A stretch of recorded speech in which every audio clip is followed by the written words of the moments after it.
gotten it nailed down pretty dang well over the weeks. I guess we've been doing the multi-streaming thing for a few weeks now, maybe even a month at this point. But yeah, we've gotten this thing pretty nailed down by this point. Last piece, I just gotta grab this one URL and then we'll be all set. The Vaporwave world, I do like it. I do like the hacking sequences. I can appreciate that it is I mean, there's shooting, obviously, there's platforming, there's shooting, there's the usual stuff, but I appreciate there's a little bit more focus on puzzle solving and exploration, whereas, yeah, the main game is very much focused on shooty pooty absolutely, which is fine. I enjoy the shooty pooty. I embrace it wholeheartedly. Move this over here. There we go. Yeah, I want to live in the Vaporwave world. I would be okay with that if not for the Andross heads that sometimes like to give us some business. Other than them, I'd be down. But the floating Andross fellas, they do complicate things.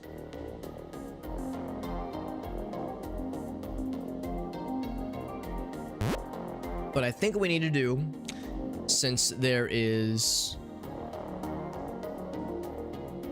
kind of two layers of things are rotating, let's go ahead and rotate the outermost layer. So that allows us to go into here. Even though we were able to walk outside these walls earlier, I think what I need to do is I need to activate this. Oh, it exits. Oh. Okay, well, I'm full of shit. I thought that was gonna, like, activate something. Let me try... I'm gonna poke around with that just a little bit more. Just a little bit more. What's up, Grinch? It's good to see you, by the way. Getting back into this thing. This is still activated, so we're good there. Oh, except this little teleporty majig. It's not doing the teleporties. Do I... like reactivate it maybe? I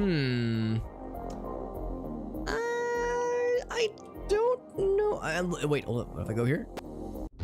Well, that kicks me out. Maybe that means we're good?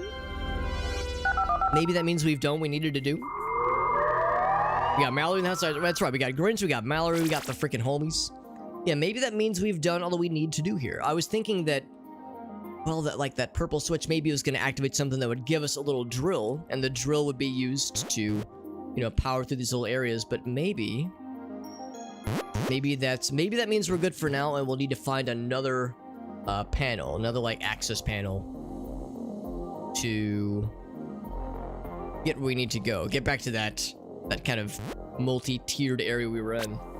And actually, maybe what we need to do is we need to get another one of those little drill arm things from their gold disc, because we saw there was a gold disc and another kind of camera station further back this way. Are you friends? You are not friends. All right, you know what? Hold on. I'm gonna go buy a grenade launcher. Hold your fucking horses. Are you a grenade launcher? You're poison and shit. All right, your grenade launch. Here we go. And bye. Cool. Thanks for being cool about this. I'm not gonna lie, the grenade... Excuse me? What the fuck's going on over there? Kind of loud, isn't it? Can I turn that down a little bit? I remember doing this last time. Sounds. Turn down to 0.50. It's the inside of Data. Oh my god. I don't remember any Next Generation episodes where they, like, got to see inside of what Data sees, like inside of his mind, but that, I'm assuming that's how it would be, especially because that was in the 80s, so yes. Some chalky milk, Grinch? I'm honored. Grinch, what a delightful, positive thing to have an association like that. Thank you for allowing me to have that kind of positive association. That's so much nicer than being like, yo, Alex, I took the stankiest dump the other day and I thought of you. It's like, oh, that's so sweet. What's up, Arctic? What's up, buddy? Eat my glue. Now, Arctic, I would say, like, I would say that, you know, You want to like try to catch somebody red-handed, but I guess it'd be catching somebody glue-handed. Like, you know, there'd be like very obvious signs. So the fact that my hands are clean, and that my hand is not glued to my mouse and my hand is not glued to my keyboard, that means I'm innocent. My cold dead hands because it's glued to them. Correct. Also correct. Hey, what's going on with these guys? Oh, they're not happy to see me. Now, how much ammo does this use? It's like 3. Yeah, it's like 3 shots for a grenade. The grenade explosion is kind of unsexy. I was hoping to have a bit more oomph. One of those. But it did give us some ammo, which is nice. So we are good there. We are good there.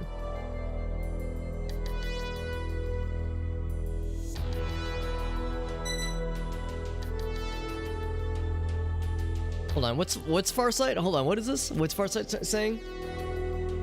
Weirdest dream with a crow in the anvil. What's we're talking about Star Trek. Right. I gotcha. Okay.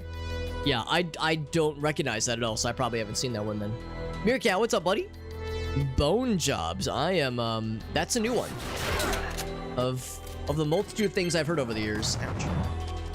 Oh, there we go. That grenade did some work. Bone jobs, that's a new one. Ouch. I'm assuming we'll eventually get an upgrade for the assault rifle to have like a scope or something. So I like the assault rifle, but it's kind of unsatisfying, isn't it? It's just like it's kind of like dribbles out the bullets. There's no satisfying like the way the shotgun has like a nice kick to it. I mean, it kills, but it's not a very sexy kind of killing. Like I have like, if I'm being generous, I've got a quarter chub right now. It's, you know, very, very unappealing, very unsexy. That's okay. That's okay. Let's go ahead and tap back into the metaverse. Oh, never mind. We just got another disc. I thought that meant we were in good shape. Got to find another access panel then, because we did just find another gold disc.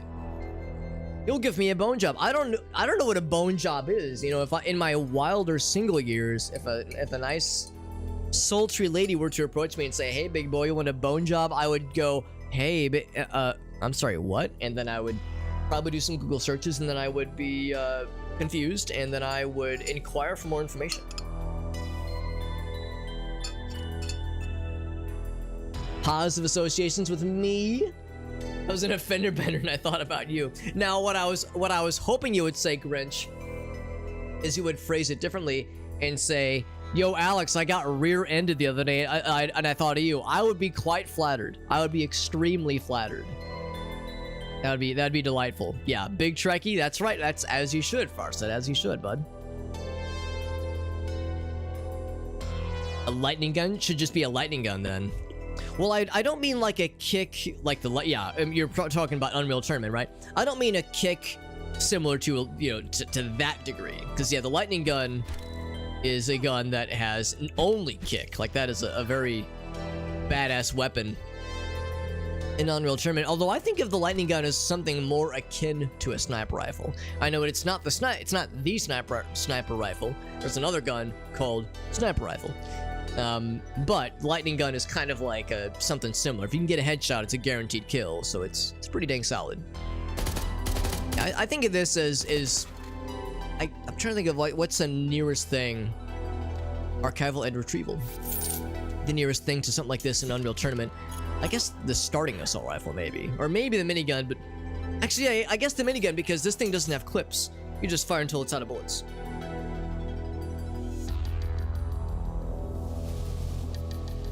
Sickly looking skin, Johnson. I'm sorry to hear that, bud, if you've been feeling not so great lately. If you've been having some unfun healthy things. Just a weird episode. Yeah, I should it does not ring a bell, so it doesn't sound like one that I think I would recognize, but there's a lot of Star Trek Next Generation episodes I've never seen. Even though I do say it's my favorite, I have not seen all of it. Also, booty. There we go. I guess, are they naked? I guess they are kind of naked. Oh, look at that. They kind of turn. Well, they're not actually turning, but it's you know, it's a sprite thing, obviously. What's it say? Metacore. And it's all grayscale and sad. Oh, Quake lightning gun. Let me think about that. Yeah, lightning gun. Oh, I see what you mean. Yeah, the one that if you use it in the water, it auto kills you. Yes, that lightning gun. That makes more sense. Yeah, I mean, it does kill things relatively quickly. I think the lightning gun in Quake melts things' health bars a little bit more quickly and more satisfyingly. Translucent skin, I gotcha. I mean, I'm a pale motherfucker, so I'm in no position to judge. It's like that, but with your Cossix. That's a new one. That's a new one for sure. Black Cannon, Bio Rifle, or Redeemer in this game. Oh baby, I'd be delightfully happy, delightfully enthused. Yeah. Fake Star Trek fan. Read the novelization of Nemesis. Oh boy, I'm guessing that's not a good one. I'm guessing. I definitely have not seen all of Next Generation. I've never seen any of the Star Trek movies, not a single one. So I am perhaps the most basic, or not basic, but the most fakest of Star Trek fake fans. You know, get back in your garage and fix my car, you know, fake gamer boy, like that kind of thing. It's a real thing that I made up, though. Yes. Oh, a chiropractor thing. Okay, yes. Fingers up a lot of, yeah. I mean, that makes sense. And you know what, Meerkat? I bet somebody out there would be down for it. So it's gotta be someone's, you know, a preferred flavor, right? Yeah. Aim scan with 0 spread. Yeah, that's what this gun kind of is. Very little spread. Real chill. SeaWorld movie. Hold on. SeaWorld movie. Are you talking about the one that's like a documentary? It's very sad. I can't remember what it's called, but it's like a documentary and it makes you not want to go to like a water amusement or like an aquarium amusement park ever.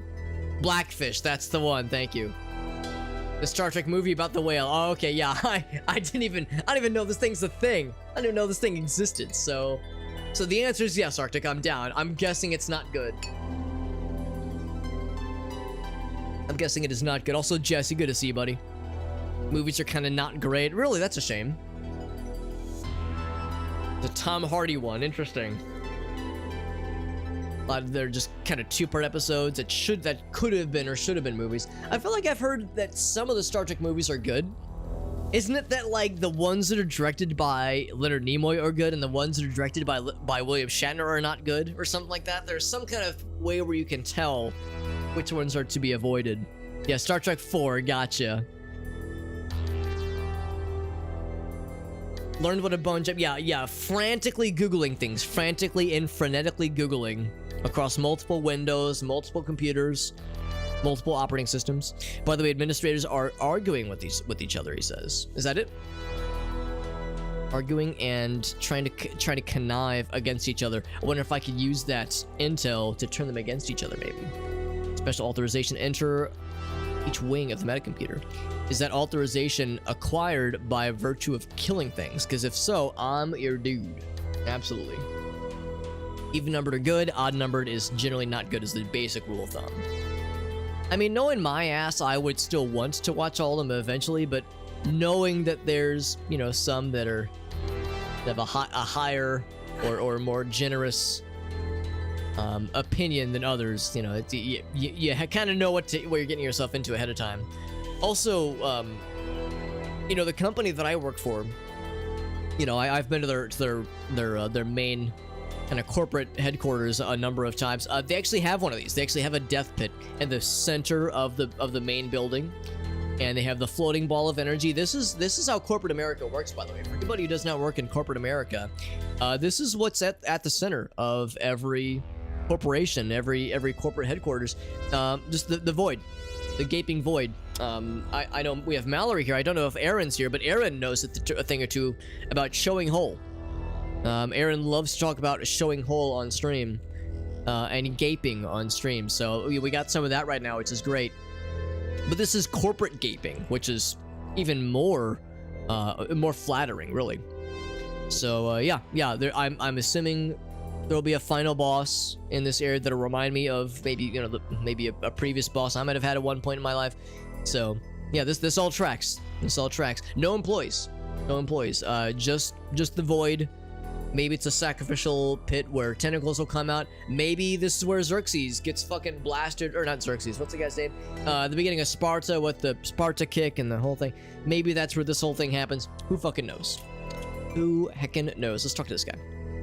Oh, except he has nothing new to say to us. Yeah. Yo, Jesse. Jesse says they suck a bone job. Jesse, that makes me so happy. Good to see you, buddy. Jesse says, I know exactly what's up, Alex.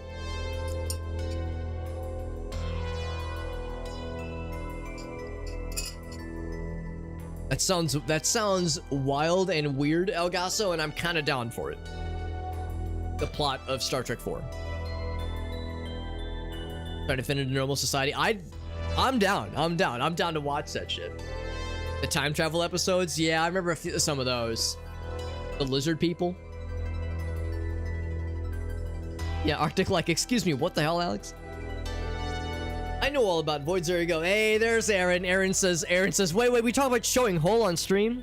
Listen, I'm happy to oblige. In fact, the last time Mallory and Aaron got to rate us, they requested, no, they demanded that we show hole. So there it is. This is what my hole looks like. It took about a week to get there, but good holes come to those who wait. Winky face.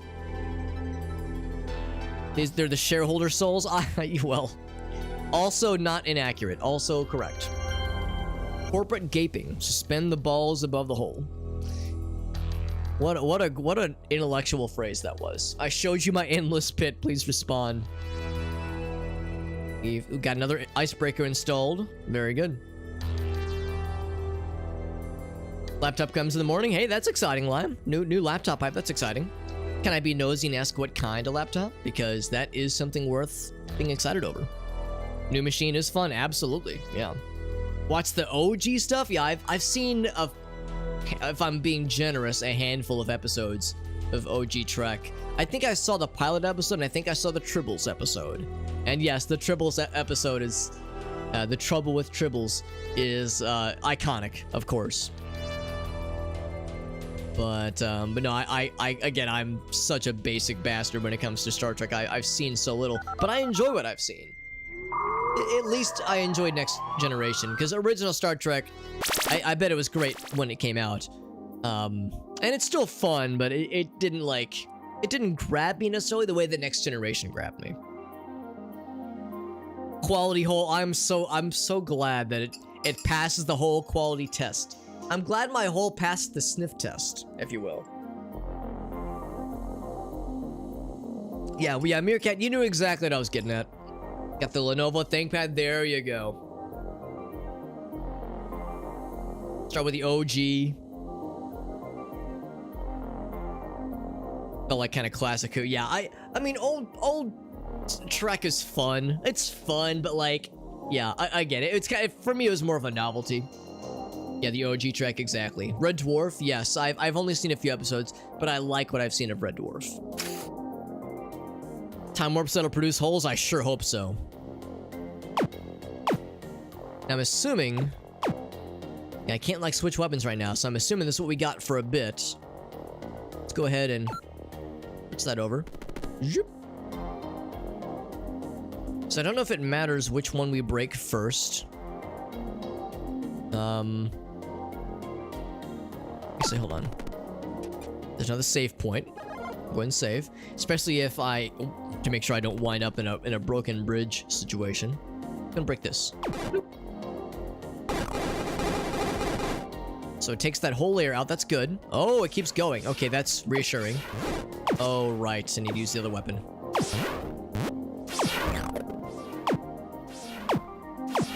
Now, is it just me?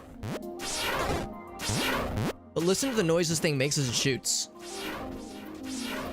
Oh, never mind. They all do it. Well, actually, yeah. Does it sound like it's going meow? Meow? Can you kind of hear it? I'm getting myself killed trying to prove this point. Ah, fuck. I did get myself killed. I was like really listening in to see if it was meowing at me. Which would be very appropriate because they're little like sort of kitty cat shaped little fellas. It's also hard to say though because the regular enemies I think have similar projectile noises. So I might be hearing... It might have been wishful hearing.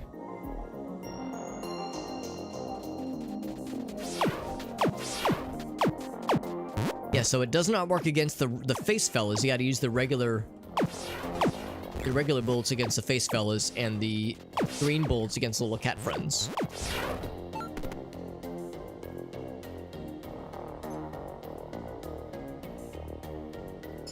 Oh, really, Meerkat? That is delightful lore. That's awesome.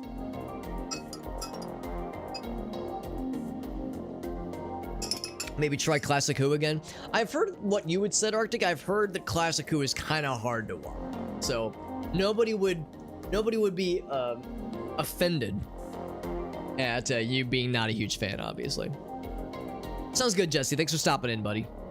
Have a good night, my dude. The Trouble with Tribbles, yeah, it's a fun one.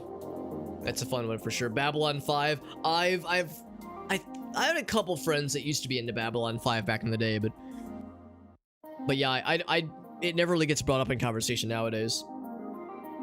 Is that the one where like Cylons are like trying to sniff out who's a Cylon is like a big part of the whole lore or something?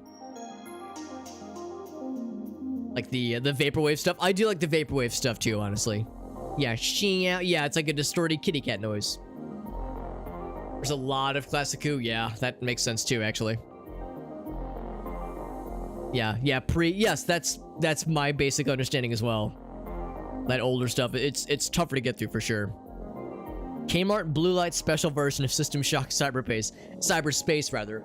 I mean, very much yes. All these things are obvious influences for sure.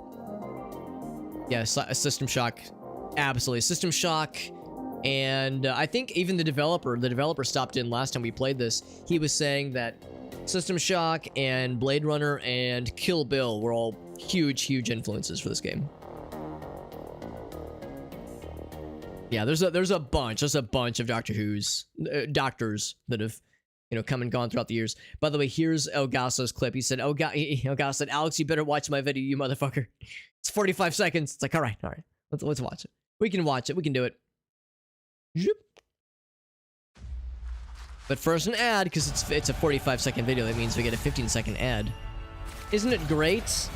Oh, but now I get to learn about Silent Night, what I'm sure will be a box office success. Silent Night, rated R, December 1st.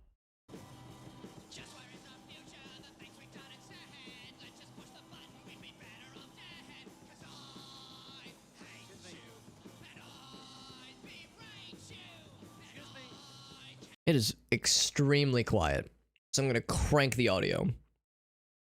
One sec.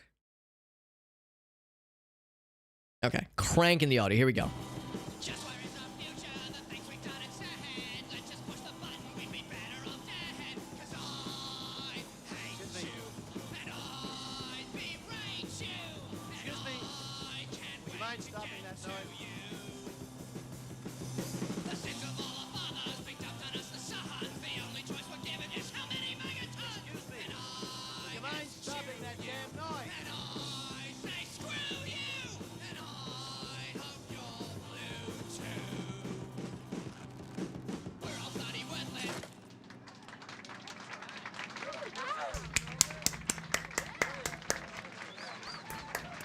He's dead.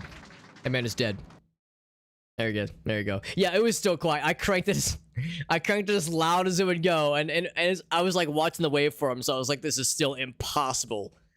Absolutely impossible to hear. But honestly, yeah, the audio was secondary to, we all knew what was going on there. We all knew what was going on there.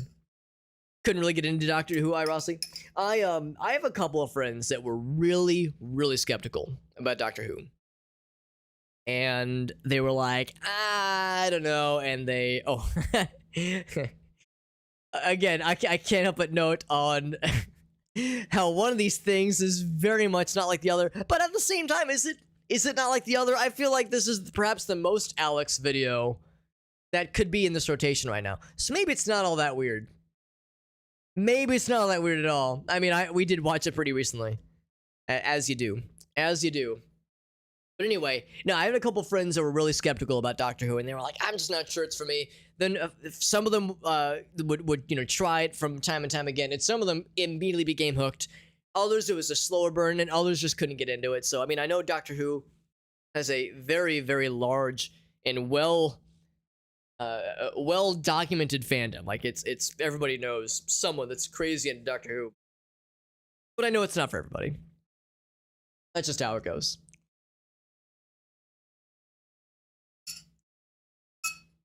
Star Trek 4 in a nutshell, yeah. I mean, I enjoyed that clip, so I'm down. I'm absolutely down. When was the reboot? Well, it wasn't David Tennant. It would have been, I guess, the guy before David Tennant. It was like 2005, I think. I can't remember the guy's name, but I remember it was according to a lot of the modern day Who fans, like the reboot with Doctor Who, with whoever the new starting Doctor was, it was very good. And then David Tennant happened, and then it like blew up because he did such a good job apparently. And most people will say you want to start with the 2005 stuff, and it's like pretty good. And then when the David Tennant series or season happens, it like elevates you. It just skyrockets. So yeah, apparently that's like when things really, really get good.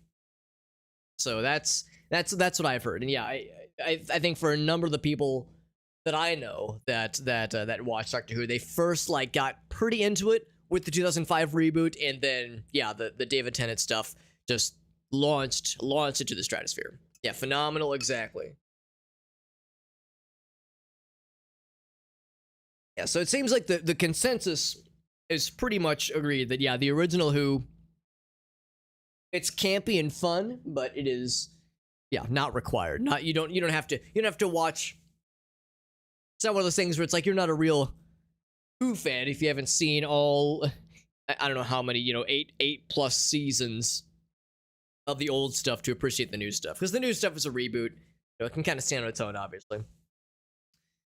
There's people that haven't watched it. Oh, okay. Well, I mean, guys, I'd be doing all of us a disservice if I didn't watch this. Although only 118,000 views, I'm not sure that's the right one. Then hold on. Give me one sec. I mean, if I'm gonna be showing you Pregnant Sonic, I gotta make sure I'm showing you the real shit. All right. Not some crummy ass re-upload. I want the real shit. Here we go. This is it. Twisted Tea is a refreshing, just kidding. It's an ad. Made with real brewed tea. Keep it twisted. Hey, man. Oh my God! No! Shit! No, it's not what it looks I like. see what's going on here. Can I rap with you for a second? Yeah, but listen. It's only natural to have certain impulses. Whom amongst us hasn't pulled up Pregnant Sonic? It's only natural to be I get it, man. We've all been there. Filled with life. It's not like an attraction. It's not necessarily a sexual thing. No. But there are sexual feelings involved, of course. Who hasn't, thought about maybe beloved franchise character Sonic the Hedgehog carrying their baby to birth?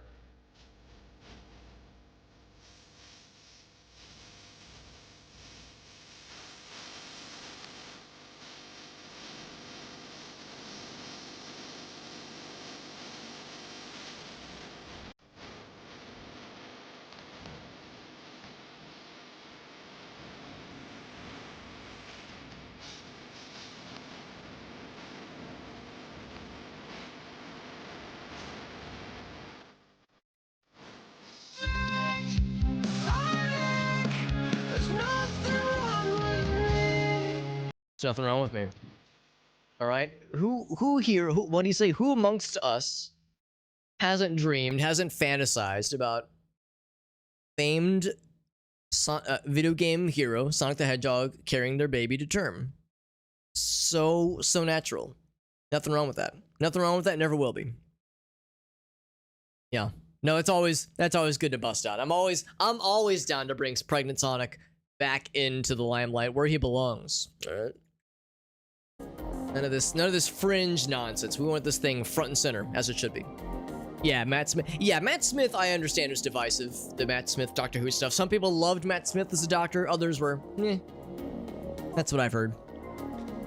But all I have to go by is just kind of what others have said. Because again, I have not watched a single second of Doctor Who. It's not like I'm avoiding it. I've just never gotten around to it. Watch a lot of Matt Smith, and then of course, yeah. I mean, Matt Smith would have been like quite a while ago by today's standards. So I have no idea who came after him and who's going on now, obviously. So posting pictures and frames of the show. Yeah, that's a good point. I guess I've seen like gifs and like just some and references to things, but yeah, I have no idea what any of this means. I thought they could see the imprint of his penis, Meerkat. Wow, that's impressive. Who hasn't looked at pregnant Sonic? There you go. There you go. Yeah.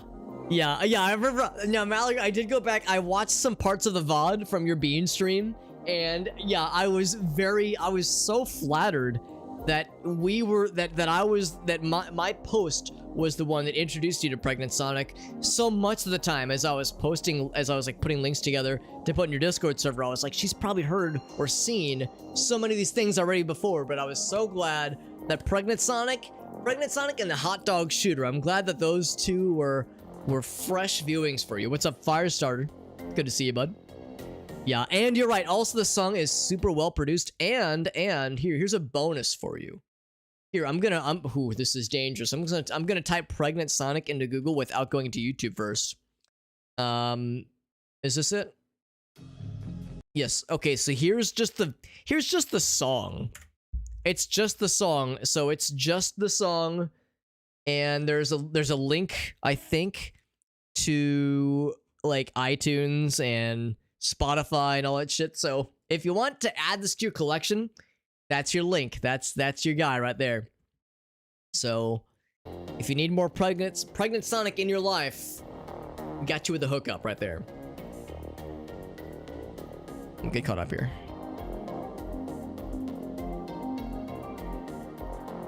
Your wiener is massive. It's pretty special. Man, I missed out, Irossi. I really missed out then.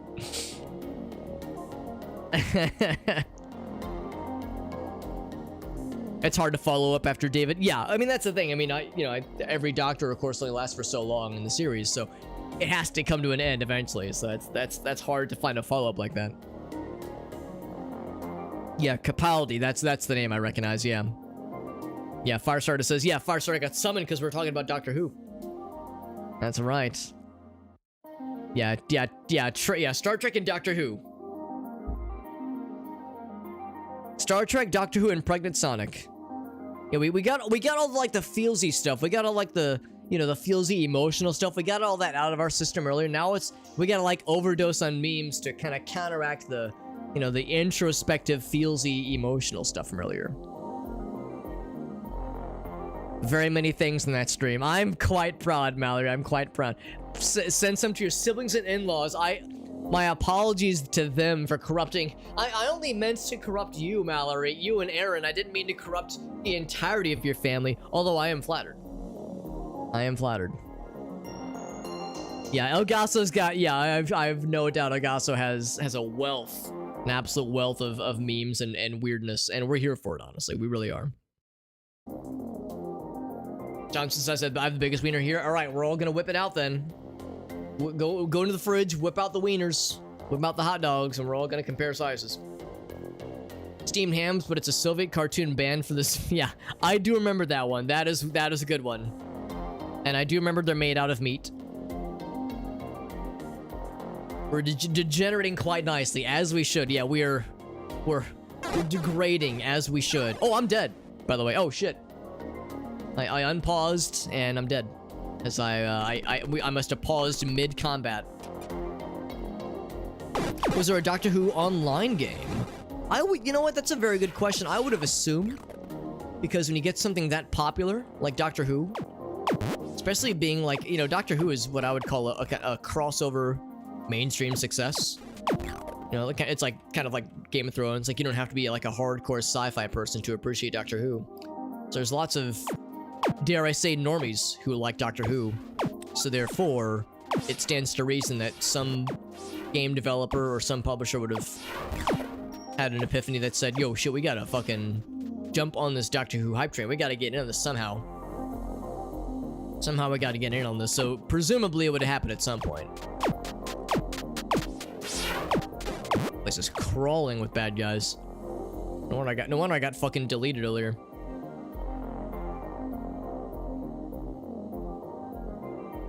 Smallest here, Arctic? I don't know, man. I'm a short glass of water, I'll say that much. Arctic will be proud of me. I've, you know, every once in a while we'll talk about the fourth hole here on the stream. You know, we talk a big game here on the stream about showing hole, but sometimes we're a little bit coy about which hole to show, especially because there's legends of the fourth hole. And, you know, every once in a while you get some wise guy, some Weisenheimer who comes in here and says, well, wouldn't the... Oh, that kills you. No surprise there. Some Weisenheimer comes in and says, wouldn't the fourth hole be the nostrils? And to that I say, well, for one thing, there's two of them. That'd have to be the fourth and fifth hole. And then the other thing, I use Arctic's line and I say, nope, nostrils are way too big. I wouldn't fit. So there you go. There you go. Those suckers are way too big. Ain't no way. Ain't no way. Oh, don't jump it up. Okay, that's what I get for not paying attention. I want to read chat. I want to, you know, read the words and also play the video games. I can do both. I can do both simultaneously without getting shot. Good timing. Good timing. By the way, I like the blue. The blue screen of sort of death. Blue screen of, I guess, literal death at this point.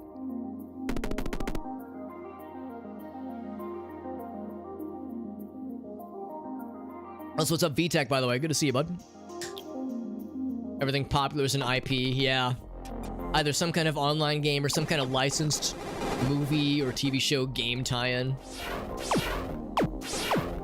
In fact, that came up not too long ago. The idea of, like, crusty-ass movie licensed game TV show kind of slop. And I'm trying to remember what the context was. I don't think it was the Gollum video game, but it was sometime around the release of the Gollum video game. There was some other thing that came out, and it was making people or maybe it was Gollum. It was basically making people nostalgic for when every major movie thing or TV show or something like that had some kind of like licensed game slop that was usually not great. Every once in a while you'd get a really good game like GoldenEye, but usually they were just mediocre and forgettable. But at the same time, I guess it was a quaint period of video gaming, like VTech said, early 2000s, where every significant and insignificant game release had some kind of video game tie-in, and that's just how it was for a bit. It was strange. It was strange, but that's just how it was for a long time. They would, you know, they'd pick some inexpensive developer. They would hand a movie license off to them. They'd try their darndest to either, if they could, take lines from the movie, like voice lines, or do their best job of hiring an impersonator to like re-record the lines for them. And yeah, usually the result was not great. Usually it was very forgettable. Legends of the Fourth Hole. I was thinking Legends of the Hidden Temple, but yes. Inside the ear holes. Now, we're not saying the ear holes themselves is the fourth hole, but it's somewhere in there. Yes, all roll sex, that's right. That was the death pit earlier? Oh, that's the fourth hole, gotcha. Magic the Gathering, yes. Yes, yeah, your Irossi is exactly correct. There've been some wild crossover stuff lately. I know about the Lord of the Rings ones. I know about, yeah, I've seen the Warhammer ones. There've been some weird ones. Like, I mean, a lot of it's been kind of weird, but like some very unexpected ones. Let's go ahead and save now that I've killed some bad guys.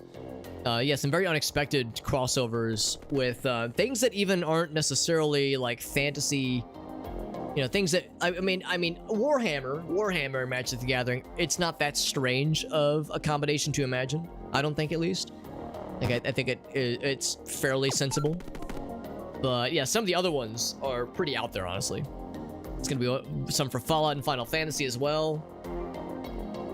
It's like, yeah, what's it called, Mugen?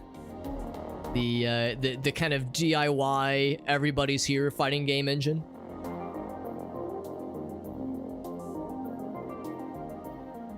Lego series, yeah, I've never actually played any of the Lego games except for the Star Wars one, and it was like the original Star Wars games.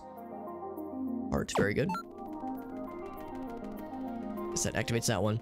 Yeah, I played the original Lego Star Wars games that came out like for the, I guess, PS2 and GameCube. You know, probably 15 or some odd years ago, and I liked them. I know there's the Skywalker Saga, which I've heard is quite good. Came out, I guess, last year. But yeah, that's the thing. There's also like Lego Batman. There's the Lego Hobbit movie, or games rather. There was, I'm assuming like a Lego Lord of the Rings kind of thing at some point. Just lots of DC and I guess Marvel stuff as well, for that matter. In fact, I know there was like a Marvel open world Lego game that I always thought looked really cool. That came out, I guess it was on like the PS, I want to say like PS3, I think, and maybe like on the Wii as well. There we go. Bring this back this way. So we gotta break those thingamajigs. It's gotta be on the switch to take out this panel here. Because that's blocking this fella. Let's go this way then. Actually, I think I have to angle this back this direction anyway. Let's get caught up on chat here.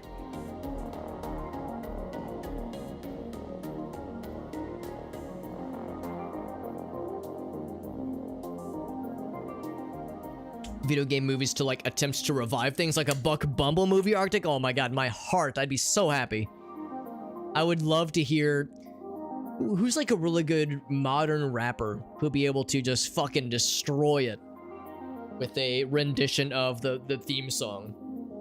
But like badass, like Kendrick Lamar. Get Kendrick Lamar to do a cover of the Buck Bumble theme song. I'm fucking there, baby.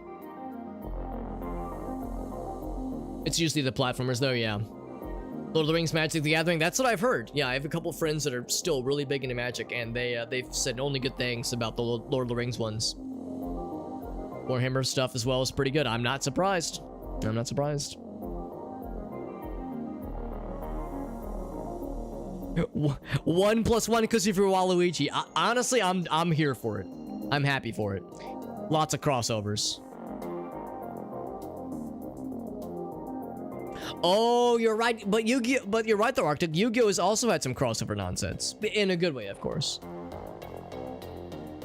But they've opened they've upped the ante then ever since of COVID. Yeah. Yeah, they've cracked open. They've opened Pandora's box, and we're kind of here for it, honestly. It's pretty silly. Obsessed with Lego Marvel Superheroes. I think that's the one. I think that's it. Lego Marvel Superheroes. It would get new levels. Oh man. Yeah. Those sweet summer children. And Mallory, yeah, to your effort, to your credit, I bet you were making very sound arguments because you are a person that knows how video games work. But in their minds of whimsical and whimsy, that's one where I have to be like, all right, you know what? You kids got this figured out. It's the adults in the room that don't know what we're talking about. So I appreciate that you tried. You tried your darndest. Because of course you recognize like they were just losing their progress. They weren't getting anywhere with this. Like I'm gonna save them some trouble.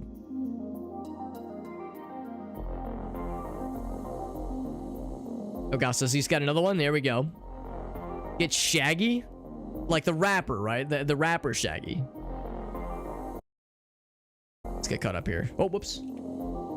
Hey, we got the developer back in here. What's up, Beyond Sunset Dev? Good to see you, bud. Redneck Rampage? Oh, man. Oh, my God. That would be wild. We actually played Redneck Rampage, the original, I want to say like 4 years ago, and it was very fun, but that game's tough. That game is really hard in some places, and it was still enjoyable, but ooh, buddy, that's a tough one. I still need to go back and play the expansions for that matter too. Yeah. Yeah, it wasn't me. Yeah, the artist. Yeah, Shaggy. I'd be down for that. VTech, I would be down. Here, let's watch Elgaso's video. He had another redemption for us. Let's take a look-see. The McRib is back for a good time. Oh, Tom Cardy. It's I love not this guy. here This for a guy's great. long Time. The McRib. But first, an ad. Oh boy. Don't miss Good to the see you, by return the way, of Beyond McRib. Sunset Get Death. Hope you're 20% feeling off better, by the way. I know you said you $4 or had more a in the spell with COVID. Ba-da-ba-ba. Hope it's a little bit better than it was last time.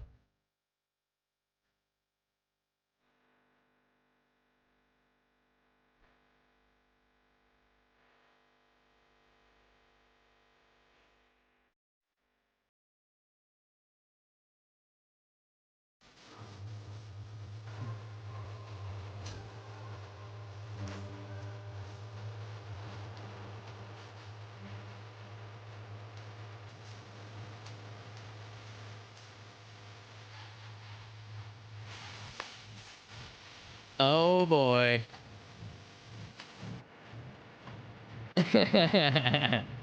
Worth it.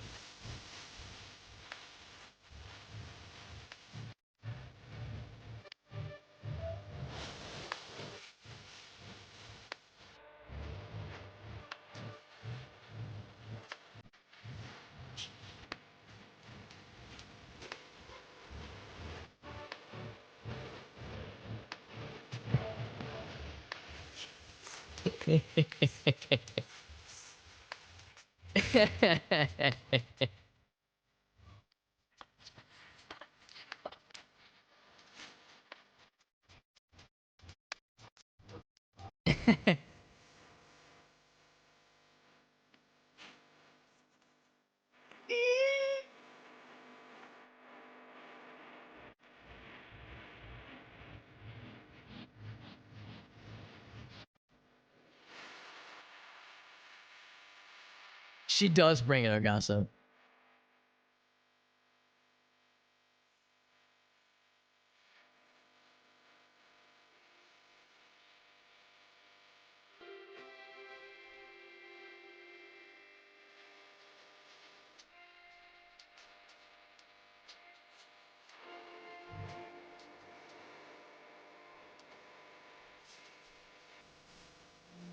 Oh boy.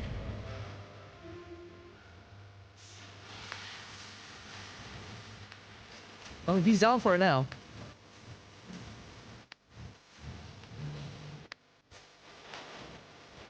She's got the fucking death stare down.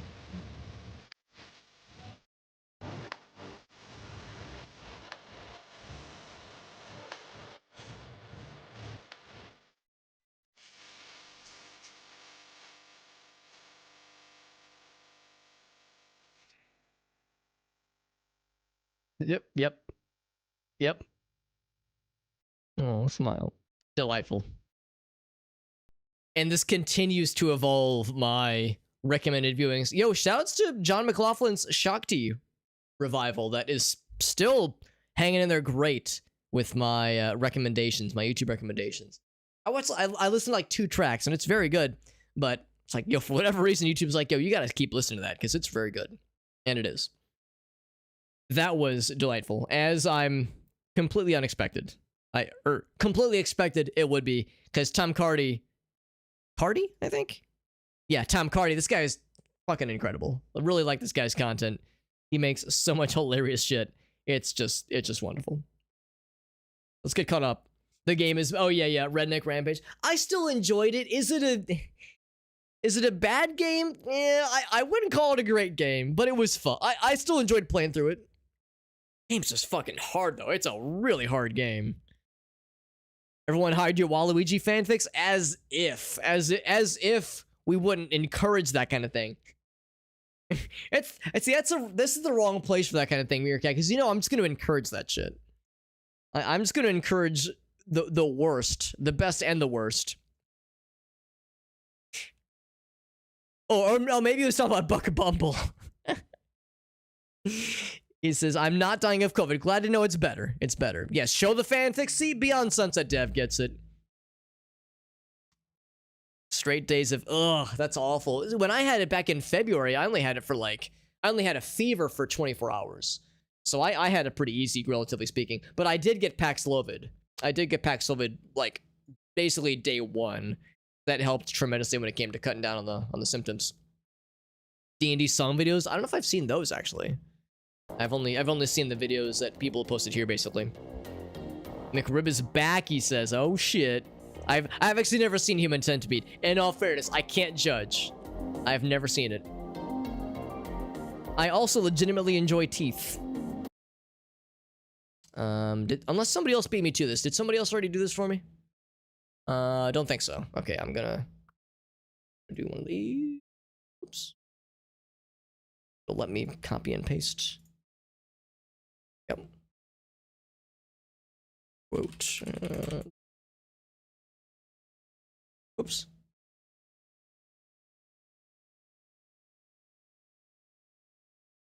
Crevrus. And added. There we go. There we go. That's a good one. API error. Oh, do I not have the game set? Beyond set. That should be set. I love API error. I don't know. I'll fix it. I'll fix it in post, as we say. Get caught up here. Still fell behind.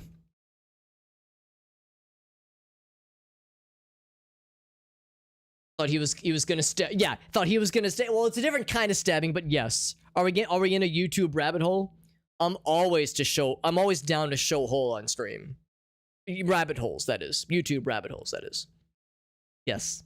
Yeah. Tom Cardy stuff is great. Yeah. We're delving into my hobbit hole. I'm showing my hobbit hole on stream. Yeah, it's a Sunday stream. Perception check. Oh, maybe I have seen that one. Then I can't remember. Some Skibidi vibes.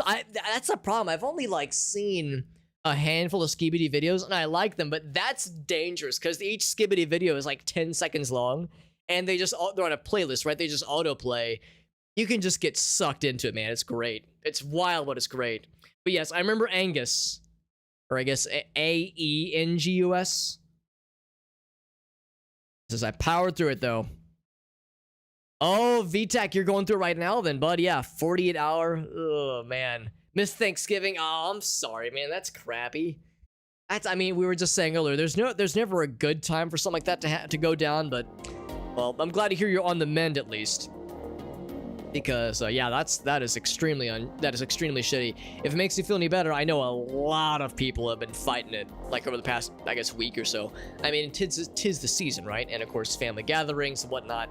It's popping off right now, but it still sucks. Did I have the metal mouth? I did.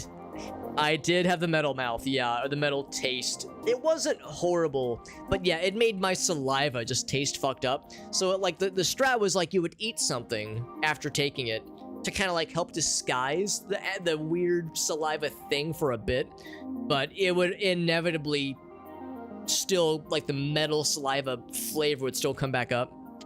So, yeah, for whatever reason, it was not good. But not a good time. But like I said, it did very much improve the quickness with which my body was able to recover and made the other symptoms pretty bearable. So it wasn't horrible. Steampunk racist with a yeah. yeah, Beyond Sunset, I'm down, bud. I'm down. I'm thinking of Skibidi Toilet. Yeah, oh, is there something else, Firestarter? Is there something else instead? But it's a redemption, I got you, yeah. You can still post a link, obviously. You know, we could just kind of watch it on our own, obviously. Spicy stuff, yeah, there you go. Overnight metal mouth, yeah. It's a lot better. It's a lot better now, yeah. Well, I'm glad. Glad it's better. Glad you're on the mend. Because that shit sucks. Yeah, that shit sucks. Yeah, COVID. I mean, that's the thing. So many of us have had it by this point. So many of us have had it, you know, and had some degree of like a recognizable experience. You know, again, talking about having the metal mouth flavor profile with Paxlovid, or like, I guess even if people do or do not take some kind of medicine for it. You know, some people have their sense of smell or sense of taste temporarily altered, or even in some case, long-term, like having a long-term feeling of it being altered. So, yeah, that shit is not fun. Shit is not fun, so... Yeah, like I said, glad it's at least getting a lot better. Let's go ahead and get this guy going. We already kind of diddled some things on the other side. Let's unlock some walls down this way and see what that opens up. So if I smack this one... Bloop, turn the audio back up on my computer. Oh, shit.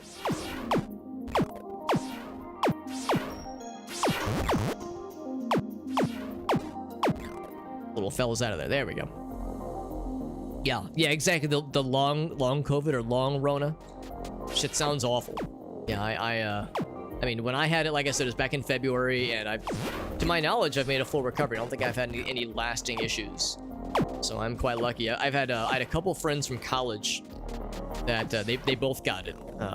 They're husband and wife. They're both married to each other. So of course, they live together, and they both got it. When one got it, they both got it, basically. And yeah, one of them made a post on Facebook. Now, granted, this was like a year or so ago, so maybe it's better by now. But as of like 9 months after they had it, they were saying how like both of their sense of smell and maybe even taste, but definitely smell, had like basically been permanently altered. Or I shouldn't say permanent necessarily, but very much long-term alterations, where they were saying some smells that they used to find unpleasant don't like they're not pleasant to them now necessarily, but they don't bother them. And then some smells that used to be pleasant to them are like gag-inducing with like how strong of a reaction their bodies have now, which is truly wild to think that it would have like that pronounced of a difference. Now, isn't that interesting? I was thinking I would just rotate this one this way, but I guess that's not an option. But that's okay. What I'm gonna do is just have it face this way. We're gonna reorient that little laser to point towards that one, and that'll... Actually, maybe that's what we gotta do. Maybe we have to make sure this goes that way. Maybe that's how it's gonna go. We'll find out soon. Yeah, the taste of metal, yeah. Small amount of burst blood. Oh, that sounds unpleasant. Yeah, this would be just from... Yeah, it was never anything that was like physiological. I think it was basically just a weird taste thing. Just a weird aftertaste thing, just from Paxlovid in particular. I don't know if the other... I mean, I think there's at least one other COVID symptom drug out there, you know, symptom treating drug out there, similar to Paxlovid, but that's a more common one, Paxlovid at least. And it's a pretty unpleasant side effect, but it's a pretty mundane one as well for that matter, so it's, you know, it's a small price to pay when it comes to being able to recover quicker, so it was worth it. 2 weeks before you moved? Oh, Jesus. It's not sleeping longer than usual. Yeah. Might have some kind of long haul Johnson. I mean, that is unfortunately how it goes with some people. It really is kind of luck of the draw. If there's some kind of long-term effects still. Chips Challenge. Man, Chips Challenge, that's a deep cut. That's an impressive deep cut. Yeah, because this is Beyond Sunset. We got the developer, or at least one of the developers, but I think probably the main person. Who's in the chat with us right now. They, of course, have lots more information about this game than I do, but I'm digging it a lot so far. This is actually just the VR component, or like virtual reality kind of hacking inside the computer part of the game. There's also a meat space part of the game where we are killing bad guys and shooting guns, that kind of thing. This is more puzzle solving and explore, well, maybe not exploration, but like more platforming, more puzzle solving, that kind of thing. It's pretty cool. No, I can't get into here because I don't have another ice drill. I'm gonna need to find another ice drill at some point. Be able to get into the next sequence, which means another gold disc. I can't do anything with this one. How do I get back to that one really cool... where it was? There was an area not too long ago where We found, it was like a, I think it was like a grayscale. Actually, I think this is it maybe. Just a warp to take me out back to the meat space. There we go. Yes, now we're back here. We got katanas, we got guns again. So this is more the main part of the game. But yeah, that was a more pronounced sequence of going through the VR stuff, which I do like. I like the VR parts of the game. It's pretty cool. And so, like, some people said they actually like the VR stuff. They find the VR stuff to be more interesting than the main stuff, like than the meat space part of the game. But I enjoy both, honestly. Let's get caught up on chat here.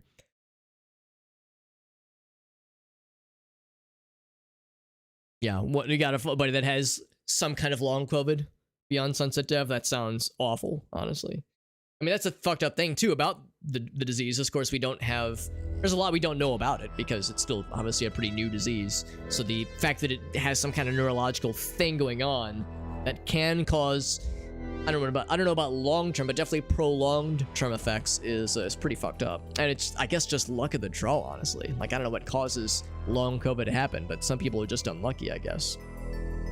Taste of cheese? I sure hope not. The Tetris levels of Sven co-op. I don't think I ever played the Tetris ones. Also, Splattercake, good to see you, bud. Lost taste for a day, but it was just for one day. That's good. Because yeah, some people, like I was saying, you might have heard me say earlier, I have a couple buddies that their sense of smell, at least long term, has been affected. I don't know if it's permanent, but definitely long term. Yeah, 12 hours. Yeah, for me, I got Paxlovid like basically 24 hours after I first started showing symptoms, and it didn't immediately make me feel a ton better, but it made the recovery process just pretty quick overall. Like, basically by the time on my, because it was like, I think once every 12 hours you would take a dose, I think, basically. So by like dose 3 or 4, I was like already noticing a pronounced improvement. So it was noticeable, but it's still, I mean, I still had to go all the way through the full pack of pills. And even by the time I was done with the pills, with the treatment, it was, I still had like a little bit of lingering effects, but I was pretty good after basically a week, honestly. A week from when I first got diagnosed. Yeah, Sven co-op, yeah. I'm impressed you never played System Shock, because Arctic is right. There's some very good System Shock vibes, whether or not it was intentional or not. The taste of pennies. Interesting, like a mile sprint. But yeah, only if it's a short-term thing. That makes sense. What's up, FX? Good to see you, bud. He says, I wasted today, which sounds no fun. Chips Challenge 1 is on Steam. I did not know that, actually. It's free on Steam, even. Installing... Oh, Stalker Gamma. That's right, we were talking about Stalker Gamma not too long ago. That's right, yeah. All the content in the demo, but it had some additional developers. Very nice. Very nice. Okay, so the other ones are more of a co-op kind of thing. Kind of collaborative effort. That's pretty sweet. As that first episode was very, very involved. It was there was a lot of cool ways to I mean, like you had said, there was a lot of places, really cool places to explore in episode 1, and a lot of like side paths to go down, which I really appreciated. The amount of variety in that first episode was very refreshing, so I really enjoyed it. I have no idea if the subsequent levels are going to be more linear and more direct, but that first one was very fun to explore and take in the sights and sounds. There was a lot to it, and I felt like I had my lion's share of just kind of flavor to drink in. It was extremely fun. I like this too. I'm liking the vibes of this area so far, at least. Let's see, I know we activated a few more things. Now this is open over here. Actually, I see several things are open. Oh my. Now I can't... Yeah, because we've already been down...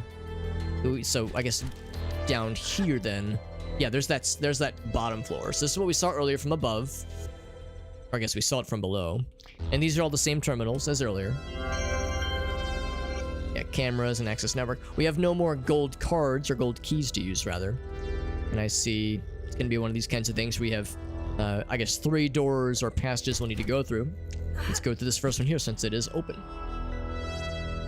Yeah, it was not a clean process to get Stalker Gamma installed. That's something that I do want to get set up on my own as well, FX, because that's a game, or I guess a mod for a game, or I guess a mod for a series even, that I do want to play, because Gallineth has been streaming it a lot on his streams.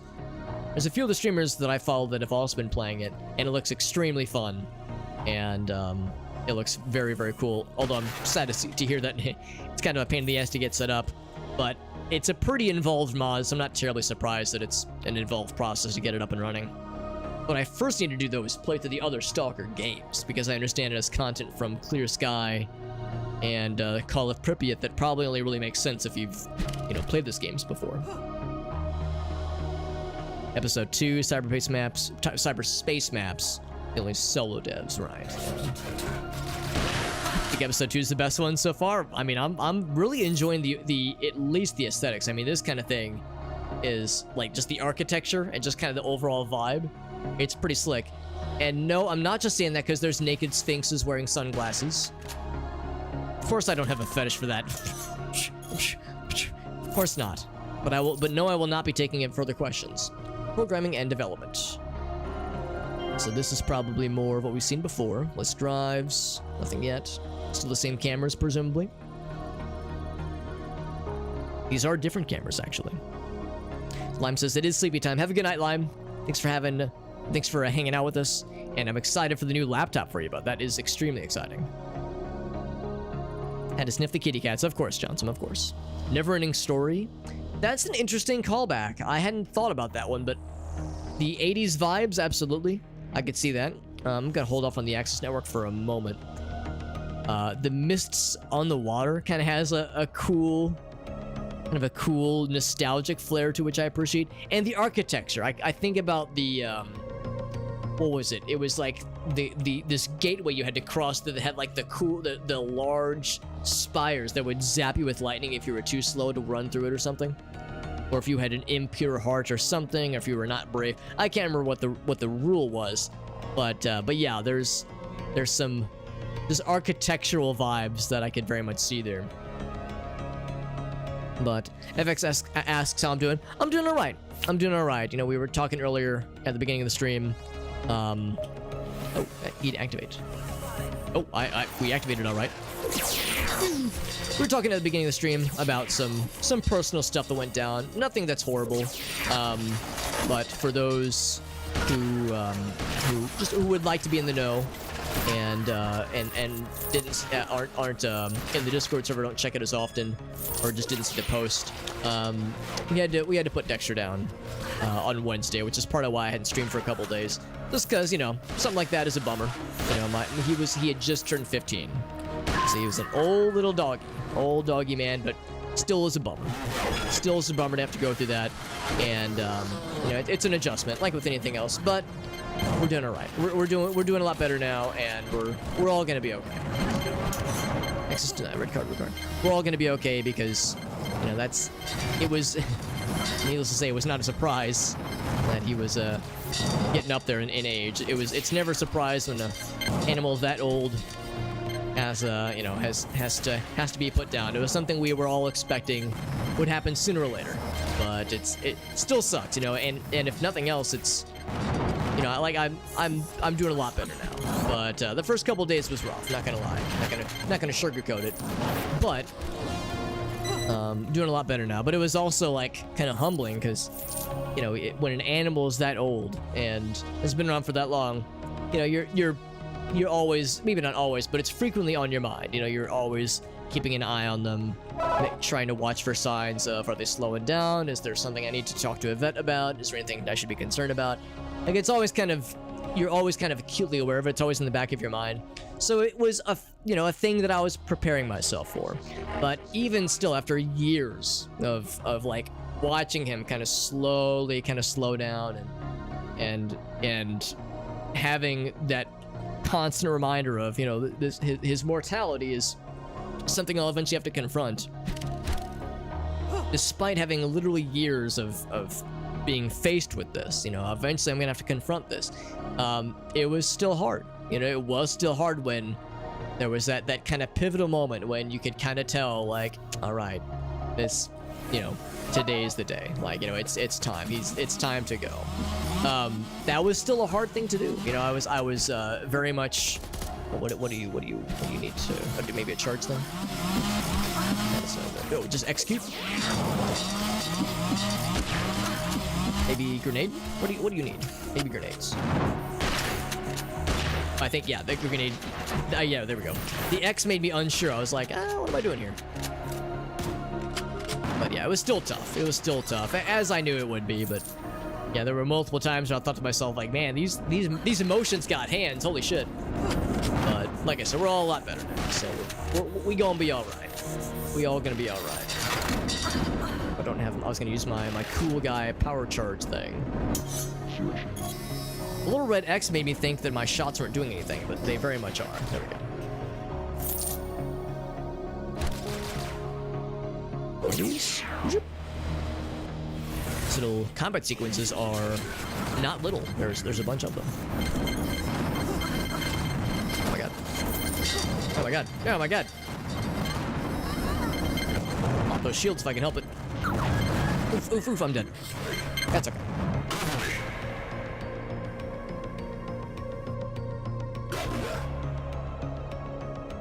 The Southern Oracles? Really? Yeah, that's... I hadn't even thought about that, but yeah, I was thinking more just kind of the general architecture, but yeah, that's fantastic that was a, like, you know, a very deliberate decision. Oh, that hurts. Oh, it hurts a lot. Yeah, so I can't use the power kill against these guys. I have to target other things to use the power kill. Cool guy, kind of finisher maneuver.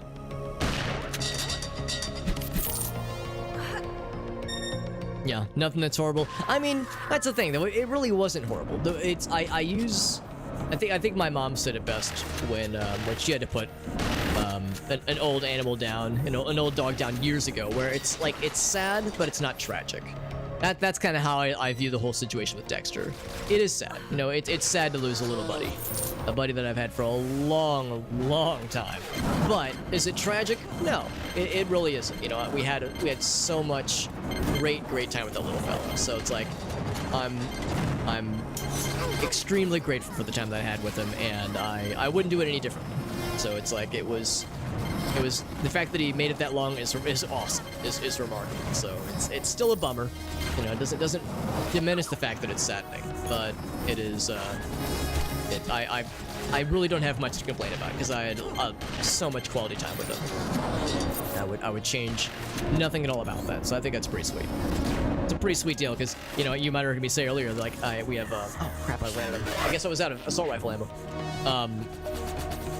You might have heard me say earlier that not too long ago, Gracie and I, we had some friends of ours that lost their one of their cats very unexpectedly from a kind of a health thing that only got diagnosed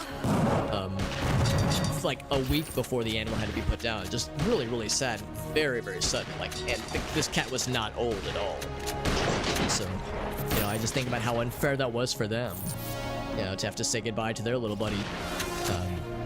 You know, far too young, and just how tragic that is. Like, that one is much more tragic. You know, it's not a competition to see which one is a more sad situation. Obviously, that's not the point. But just different kinds of unfortunate situations. I'm gonna get more sword kills so I can get the ammo back. And you are it. So I love the shotgun. Oh boy. Oh boy, I need to get past you. Actually, what I should have done is I should have done the cool guy kill. Like this. There we go. And another. Up. There we go.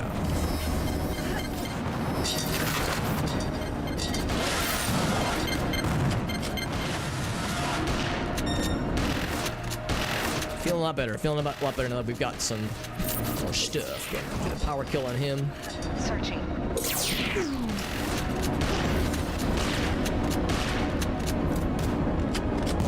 Every time I see the X, I'm always like, it makes me nervous that I'm not doing the damage. Oh god. So I like switch it up. I think, okay, if maybe I need to do a grenade to weaken some armor or something.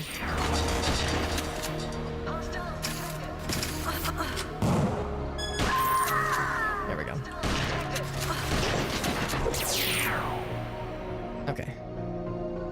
We good now? Oh, not quite. Hey, there we go. There we go. Hey, what's up, Shock Value? Some Doom vibes? Yes. Well, actually, it's funny you mentioned Doom vibes with the graphics and the movement. If I check the settings menu, you will recognize the settings menu as absolutely being a, I think it's GZ Doom specifically, so that is not just a coincidence, my friend. Who's Splatting? Hold on, Splatting Cake, was that a ChatGPT redemption? Forgot what the word was for a second there. Well, Mr. Dexter dog, yeah. No, I get it, Johnson. I miss him too. He's a good little buddy. He was a good boy. Good puppers. Yeah, sorry about the. Yeah, I appreciate that, FX. And yeah, you're a dog person. You get it. You know how tough that is. And yeah, like you said, seeing a dog get old, and you kind of like, we all know it's something we have to deal with as our pets get older, whether it be a dog or a cat or a goldfish. Cat put down, meerkat. Yeah, that shit's hard, man. That shit's really hard. Wasn't a good place. Yeah, it was time. Yeah, it took a long time. I get it. I totally get it. Yeah, it's a subject. It's a tough one, FX, yeah. And we don't have to linger on it, obviously, but it was something we talked about at the beginning of the stream, and it was like, you know, the way I phrased it is like, you know, if I go back to webcam mode, you know, we would always have this little doggy space set up behind me. So now, I at the beginning, I was like, all right, let's talk about the elephant, not in the room, the elephant missing from the room, I guess, because, you know, there's an obvious kind of empty space back there. So I miss that little buddy. He was a good boy. He was a good boy, but yeah, the thing over and over, I think, is just like, man, thank goodness I had so much time with him. I had so much time. Like 15 years is really extraordinary. So that's just so cool. That's so cool that I had as long as I did with him. So I ain't got nothing to complain about. Will I get another? Probably eventually, but you know, we'll take time. It'll take time to, basically, once it feels right. But like, once it feels right, and once I'm ready, and also like, you know, once Grace is okay with it too, because, you know, we got 2 cats, and it's a little bit, it's not as like simple as it was back when I was, you know, living solo. You know, it's not just me, but there's, and to make sure that it's a doggy that Gracie would be cool with, and the cats will get along with, hopefully, and we'll do, you know, we'll figure something out. We'll find, if inevitably, like, it's only a matter of time before one of us happens to stumble upon some kind of adoption page for a doggy, and somebody will send it to one of us, and then one of us will send it to the other, and then we'll marvel at the doggy. We'll be like, oh, looks like a little sweetie, and then we'll kind of give each other the look that says, like, oh, you know, do we want to? Oh God, I'm just gonna get a bird. Hold on. You know, like, you know, do we want to go down this road? You know, because there's also the feeling of like, oh God, once I, you know, look at this animal beyond a passing glance, like, ooh, it gets dangerous. That gets dangerous. Yeah, I'm right there with you, Meerkat. I'm a softie too. I totally get it. So that is that's something I want to make sure if it's something I truly want to consider, that I'm able to consider the repercussions and the long form, you know, the long-term considerations. Because, you know, dogs are great, and, you know, they're especially fun when they're young and healthy, but yeah, eventually at some years down the road, we'll be in a similar situation. You know, we'll be in a similar situation where there'll be an older dog that has specialized needs. You know, Dexter was a great little buddy, but there were times where he was trickier to take care of, because, you know, I would have to consider if I need to go to the store or run errands. I couldn't be gone for super long, so I'd have to come outside or come back to make sure I took him outside and make sure I was keeping up with his medication. If we were going on a trip, I had to make sure that he had a family member that he could stay with. So, you know, all these considerations that I really don't have to worry about at all for either of our cats, because they're both pretty young. Well, one of them's kind of old, but they're both pretty healthy.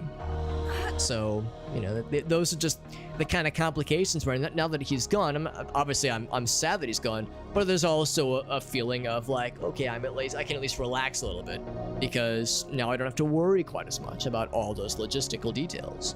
So, you know, it's a trade-off, like with many things. It's a trade-off, and once we re-up, you know, if we, you know, probably when, maybe not guaranteed when, but probably when we choose to get another doggy, that means going in on the full cycle again. You know, for better or for worse, it's like an acknowledgement of saying, all right, we're in this thing again, and including all that it may entail. So that's once we feel ready for it, then we'll jump back on it. Jump on it. Kumosabe. I know it's a tough situation, a tough conversation, you know, and I've thought about it a lot. Needless to say, I've thought about it a lot for the past, you know, less than a week, a couple of days, and talked about it a lot with various family members. Talked about it with Grace a whole lot, even though she's never grew up with dogs. She only grew up with cats. And this has been her first time having a dog. You know, living with a dog, basically in any capacity. So it's been new for her, and. You know, to be quite frank, I don't think that she's not a dog person per se, but I can tell it's something that's not, it's unfamiliar to her. And of course, she was sad when Dexter passed, but I think she was more sad because I was sad. I think, you know, she could just tell that he of course meant a lot to me. So that's part of why I want to be sensitive to. If we decide to go in on, you know, another round of going with another doggy, make sure that she's okay. You know, truly is okay to go down, to be down for it, because it's a big commitment and it's a lot, and I also know it's tricky because, you know, again, we got two kitty cats who knows what that kind of situation would look like. Of you know, will the cats like the doggy? Will the dog like the cats, for that matter? You want to make sure everyone gets along as best as you can. So that's a basic gist. That's a basic gist. Get caught up on chat here. I know I keep falling behind.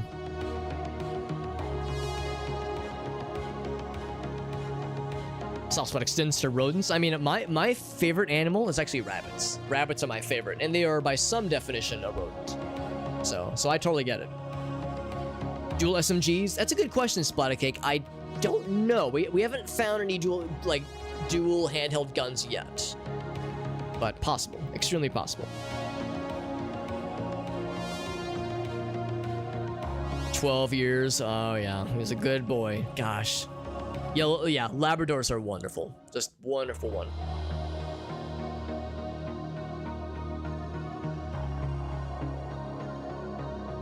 Foster puppies. Wow. Okay. Wow, that's huge. Adopting a foster, all the more reason why going to shelters is the way to do it. I mean, I know that some people gotta have their preferred breed, and I get that. Not here to judge that, obviously. Going through a breeder, whatever, you know. But yeah, Beyond Sunset Dev could not have said it better myself. The fact that that's like such a big thing with certain states in particular is huge. So yeah, recognizing that fostering or going to a shelter is such a can make such a difference is really something special. Who's the older cat? So Shayna's the older cat. She's probably about 14 or 15, and Ferret's about 8, maybe 8 or 9. Junkyard Doggy from Texas. There you go. That's what's up. I love it. Yeah, Shayna's the older girl for sure. Older kitty cat. Urban Rescue Ranch. Lost. Wait, the biggest ounce? I'll confess, I don't actually know what you're referring to. Urban Rescue Ranch. Biggest ounce? Yeah, I'll confess, I'm not sure I know what that is. Our cats pass. Shana was the older one? Yes, yeah, based just on like kitty cat vibes, yeah. She definitely has like old girl vibes, old kitty cat vibes, like sassy old vibes. By the way, I do see, I kind of went off in the weeds there. In fact, I'm gonna hit a save real quick. I kind of went off in the weeds for a minute there, but we have a redemption, a ChatGPT redemption from Splattercake. Go and do that real quick. Real quick. It was a ChatGPT redemption. Yeah, I remember Splattercake hit us with some pretty wild redemptions previously. This one, I bet, will be also hilarious, and I am very much here for it. Except I have to relog in because I remember deleting some temp files not too long ago, and I have to relog into all the websites, which is probably not a bad thing. Probably not a bad thing because it means it's a good refresher on making sure I am able to log into these things. Not to get too complacent, of course.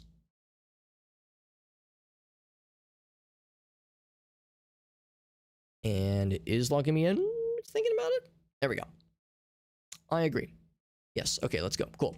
All right, so let's switch over to webcam mode. Or not webcam, monitor one, which is kind of like a webcam. You really think about it. You really stop and think about it. Here we go. So Gordon Ramsay armed with the ridiculous chocolate teapot. Oh wait, no. Was it? Yeah. ChatGPT text response. There we go. Making sure it was ChatGPT text and not OpenAI or image generation. Something falls over downstairs. Oh no. Yeah, I've never like gone fully to investigate a situation like armed with something like a baseball bat, but I've definitely had that moment where like, I hear something fall over or something like that happen, and I go to investigate, all the while thinking, am I about to have an encounter with somebody? Yeah, that was just Irossi. No, it was just me sneaking in. It was me crawling through your bathroom window, Arctic. Nothing weird. Go in butt first. That's right. Scream bloody murder. Especially if you live by yourself, then you can get away with it. Otherwise, you might freak out anybody who happens to share a house with you. The rescue channels can be. Oh yeah. Yeah, I'm not terribly surprising. Doesn't show the pet owners interacting. Yeah, I would imagine that could get kind of skeevy sometimes. Yeah. Yeah, like I said, I try not to judge. I try not to judge about like, using breeders, that kind of thing. But yeah, what Beyond Sunset Dev just pointed out is not terribly surprising. That's unfortunate. Use it like 4 times a day. It still signs you out sometimes. Yeah. I don't use it very, very often.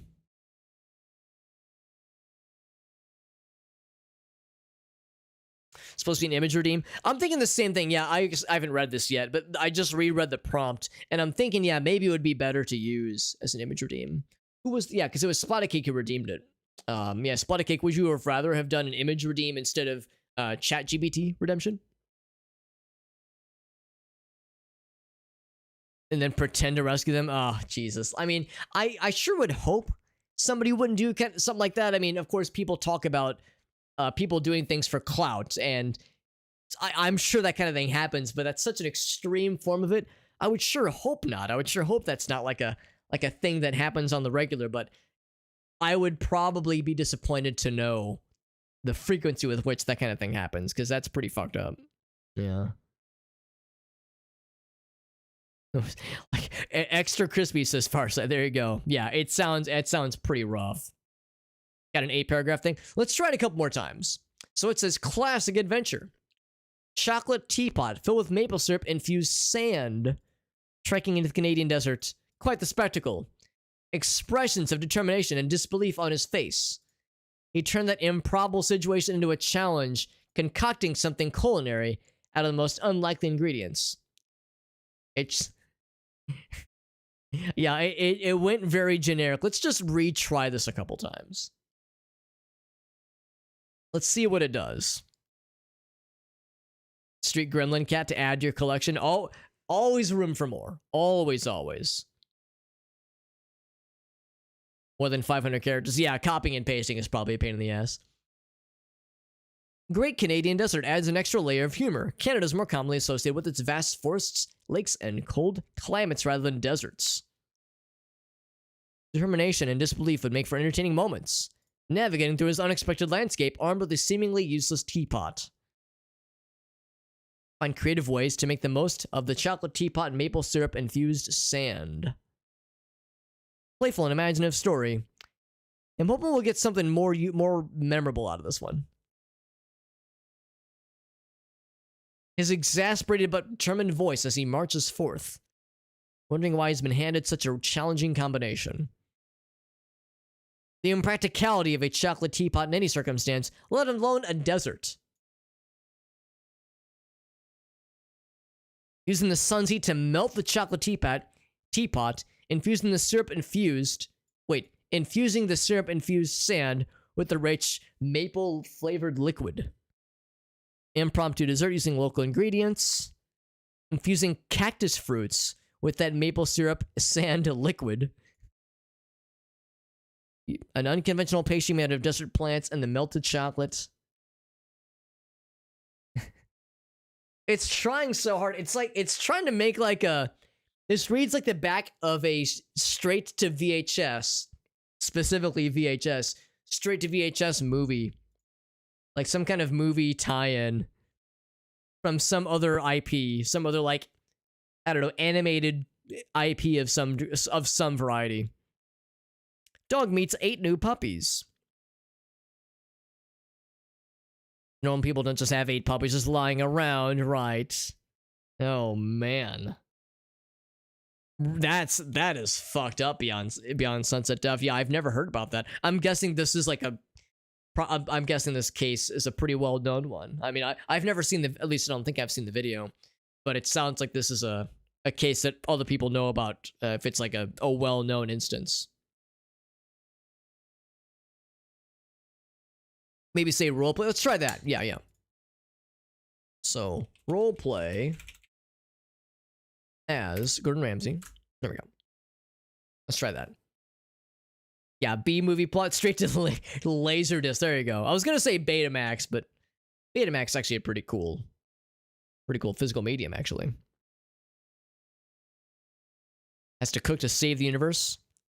No complaints here. He's getting cuddly. Aw, what a buddy. In my best Ramsay impression. Now, note, I can't do a Gordon Ramsay impression, so I will not attempt it.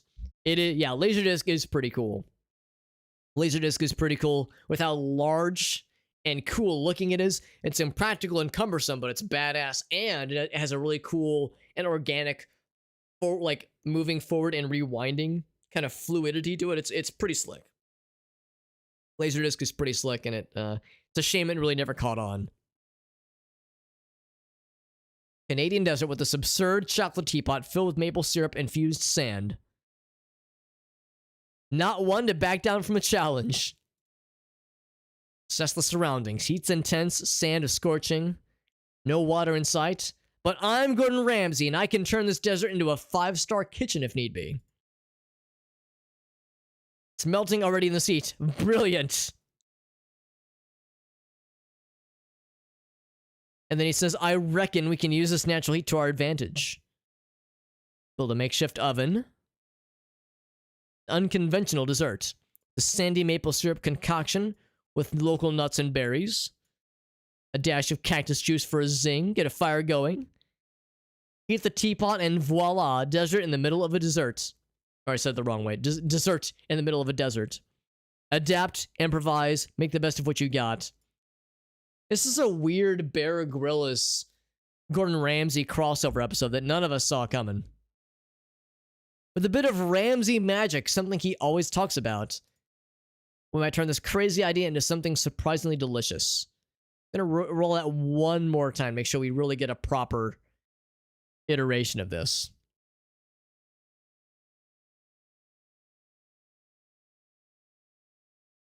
So this one channel did bury criticism from other channels. Oh, okay. So they just tried to bury it with other stuff. I gotcha. No, because I never heard of any of these things beyond Sunset Dev. It's upsetting, but yeah, in a fucked up way, it's also not terribly surprising. It's a raw NTSC. I did not know that detail. Internet archivist, or no, anarchist. I don't know that name either, but yeah, the name would strike me as a little bit sus. So that's not terribly surprising. Termination and beyond and complete disbelief. These are some themes we've been seeing a lot for sure. I like this. Glancing at the teapot in his hands as if it just insulted his entire lineage. Who came up with this nonsense, he says. He kicks the sandy ground and squints at the landscape. If anyone can make something edible out of this absurdity, it's you. How to salvage the culinary catastrophe. Something fresh and vibrant. Maybe a cactus that I can turn into a salad. Yes, a cactus salad. Or a tumbleweed. we turn this tumbleweed into a bloody gourmet masterpiece. And then the text says, he just does it. He begins his quest to transform the most unlikely ingredients into a dish. And he ventures out. So, yeah. Sometimes, chat, I like the first attempt a little bit better. The first attempt, I think, was a little bit more imaginative. The second one, it kind of ran out of steam, but that's okay. We at least got some good attempts out of that one, so I feel pretty good about it. Jump back to the game screen. Zoop. Although I'm going to take a brief BRB because I have to use the restroom. So, I was talking earlier about silver linings and such. Of course, it's sad that we had that Dexter dog, Dexter dog Super Hobbit is no longer with us. But it does, if there's a silver lining at all, it means my BRBs will be a little bit more brief because I don't have to take him outside anymore, obviously. So, yeah, that's what it comes down to, right? It's a series of trade-offs, and yeah, I guess I keep using the phrase silver linings, but this is how these things go, right? The way when these kinds of great changes happen. Anyway, I will be right back, my friends. Just give me a few minutes. We'll be right back to it.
My friends, I am back.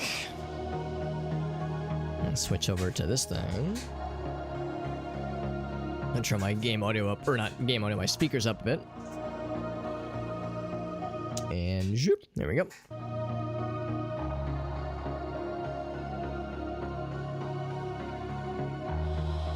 The ChatGPT redemption, it was quite PG. In fact, I don't think any of those had any vulgarity at all, which is a little disappointing. Although I think ChatGPT might not be allowed to generate vulgarity or something. One of the filters it has on it. Johnson says it is no silver lining. Yeah, I mean, I don't know. It was something I talked about not too long ago. You know, with Dexter, my late doggy. You know, of course I'm sad he's gone, but I'd also talked previously about how he had quite a lot of medications I would have to keep up with, and he also had a thing, and I think it's ultimately what kind of took him, is that he had a thing with his kidneys for as long as I had him.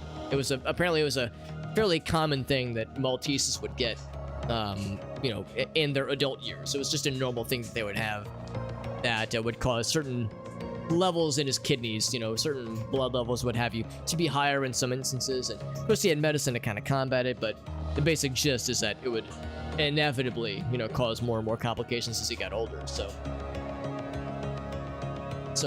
as a result of that, you know, it meant that his kidneys didn't function as well as they would normally, especially as he got older. So it meant his body wouldn't absorb hydration as well as it would. So it meant he would have to drink extra water to kind of compensate for the lack of hydration in his body. And that he was a very small dog, obviously, so drinking a lot more water than usual meant he would have to go out a whole lot, which during the waking hours is fine, but in the sleeping hours sometimes meant he would only get, you know, 4 or 5 hours of sleep before having to get up to go outside. And he would always let me know when it was time to, but there were times there was a huge pain in the ass. So again, you know, I would do all of it again in a heartbeat, you know, no question in my mind. If he was still here, I would not grumble the slightest. I would do, you know, whatever needed to be done for my little buddy. But at the same time, you know, it's kind of like I was saying earlier, like, yeah, there's also the appreciation for, well, it's not like I was like shackled to him, like, oh God, I'm finally free. But that is a part of, I don't want to say burden, but you know, your responsibilities as a dog parent that I'm freed from now. So it's, I guess maybe silver lining isn't the right phrase, but it is a shift. You know, it's a shift in just how my life works now, for better or for worse. So it's, you know, in all the ways that it is sad, and in other ways that it is kind of nice. You know, it's a trade-off, I suppose. I think that's the word I was looking for. Trade-off. There we go. We got there. Yeah. Yeah, that's right. I still peed outside. Yeah, we still had to do it legit. There you go. Yeah. Spotted Kate says, can you read the one I got? Spotted Kate, yo, there was a link you posted, right? You can scroll up. This is the one that Spotted Cake had earlier. So yours was like very, yeah, that's actually impressive. You don't even have to tell it to roleplay. It just kind of did it on its own, which is impressive. And it seems like, at least at the start, it's pretty similar to mine. But yeah, his is much more, yeah, he goes to an oasis. There was a cooking station already there for him. Yeah, so yours had much more heart to it. Yeah. Very nice. Desert cuisine, Ramsay style, which is a classic Ramsay thing he always says. Always says that kind of thing. By the way, Glanzern, thank you. Thank you very much. Very much for that raid. Let me, let's switch back to the games. Thank you very much, Glanzern, for that raid. It's good to see you, my friend. We were playing some Beyond Sunset. Very cool game so far. It's a cool indie game. We actually have the developer hanging out with us tonight, which is awesome. I see we're playing API error. I think I probably maybe I mistyped your name. Copy and paste that just to make sure I'm doing it right. Although that's not the first API error we've gotten tonight. Okay, well, I think it might be a Streamlabs thing. Maybe Streamlabs is just having a weird one tonight. Now, Glenzern, you can correct me if I'm wrong, but I'm pretty sure you're a fellow Daredrop homie, aren't you? Aren't you a fellow Daredevil? Your name is awfully familiar to my face and other parts of my anatomy, but more specifically my face. Also, I have a beard hair in my mouth, but I seem to recognize your screen name from the Daredrop Discord server. Of course, we do lots of Daredrop stuff here. We were recently added as a Daredrop Daredevil. Pretty sure Glanzern is a similar individual, which is awesome. Streamlabs found the good drugs. Yeah, it's got those API errors on lock. Let's get caught up on chat. What's up, Kage, by the way? It's good to see you, bud. One of the primary hassles, yeah. Inconvenient time, that's just how it goes. Like I said, it's like, that's part of the contract. You know, you kind of sign this intrinsic contract when you adopt a dog or a cat or, you know, whatever kind of animal, is that there will be times where it's inconvenient, there'll be times where it's going to be a pain in the ass, and it's just part of the deal, right? And it means that as they get older, they're going to require more specialized care, and that is part of the contract as well. It's like you have to commit to whatever it takes to you know, to keep the animal happy, keep the animal, you know, give them the care that they need, and the dignity that they deserve as well, to make sure that they get everything that they could to be comfortable, you know, within reason, obviously. So that's just how it goes. Yeah, Apollo's 12. He's got some untreated. Yeah, that's tough too. Yeah, that's actually lung stuff is what I told the story earlier. I told the story earlier of some friends of ours that lost a kitty cat recently, and they thought it was just asthma, but it turned into something else. It became a much bigger deal, which was very tragic. Glenzern, by the way, thank you again. Thank you for that raid. If you have any clips you want to share, I would love to see them. No pressure, by the way. But if you have any clips you want to share, whenever someone raids, I always love to ask if there's any clips they want to show or things like anything they want to plug. Because you've done me a solid by rating me. The least I can do is to see if there was like a way I can put the spotlight on you. If there was like a cool thing to show off. Like I'm happy to simp for you, my friend. Totally happy. We're playing Beyond Sunset. Like I said, we're fortunate we have the developer in the chat who's chilling with us. And this game's pretty cool. It's like we were saying earlier. It's the developer had specified that there is some very specific references to things like Kill Bill and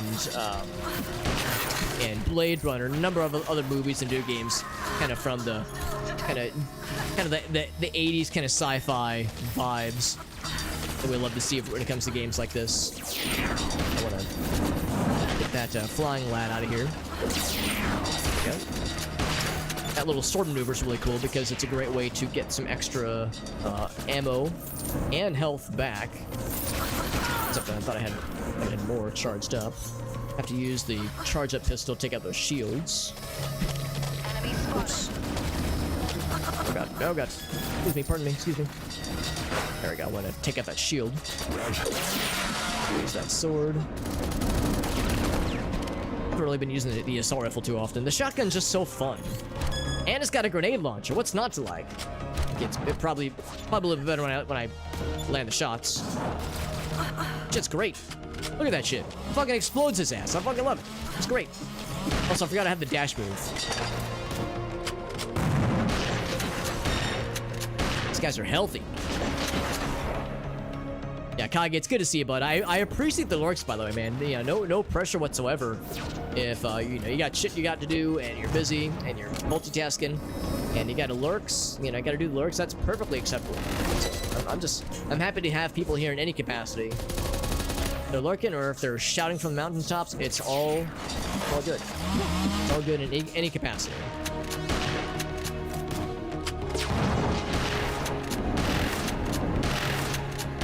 And he's out of there. Sounds like the weakest link. Yeah, like the backend music to the stuff you would kind of hear throughout the episode, as they would like ask the questions, and they'd be deliberating on the answers, and it'd be all dramatic and like stern and somber. Oh, by the way, we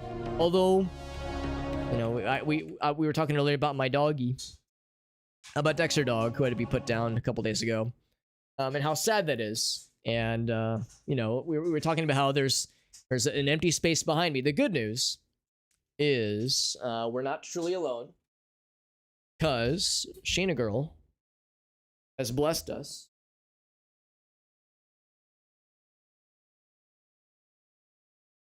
Even though Dexter has passed away, she still drinks from his water bowl. Girl, Sheena. Trying to get her attention. She would, like, a few months ago, she started doing this, where she would come down and drink Dexter's water. And I have continued to be filling his water. Not because I'm, like, trying to hold on to that part of him, but because Shane likes to drink from his water bowl. So I was like, all right, we'll keep up with the water bowl. It's what he would have wanted. Shayna, you're very weird. She doesn't just have water upstairs. She has a filtered water dispenser. Both her and Ferret our two cats have a filtered little cat water dispenser. That it's filtered water, right? It's so much cleaner, so much more, and it's chilled. It's so pleasant, right? But for some reason, she wants the standing dog water. just left in a water bowl. So ungraceful. So unsophisticated, but does not seem to matter to her. She's down for it. So for whatever reason, she loves it. And if nothing else, you know what? I see it as a good thing because it means I get extra Shayna visits when I'm, you know, I don't have an animal down here anymore like I was used to. So we'll take it. Let's switch back to the games. Can cause problems with cats, yeah. Do I have a dishwasher? I have a I'm actually kind of surprised it's getting picked up. I have a clothes washer, washing machine, just going ham. A bunch of old ones, oh god, so there's a bunch of good ones in there for sure. Stepdad, that's right. I do, Ogasa. Yes, I dutifully keep that water going. Oh yeah, you want a Gatorade? Yeah, you saw. Here, I can toss you a Gatorade. Hold out your hand close to your monitor. I'll pass it through the webcam.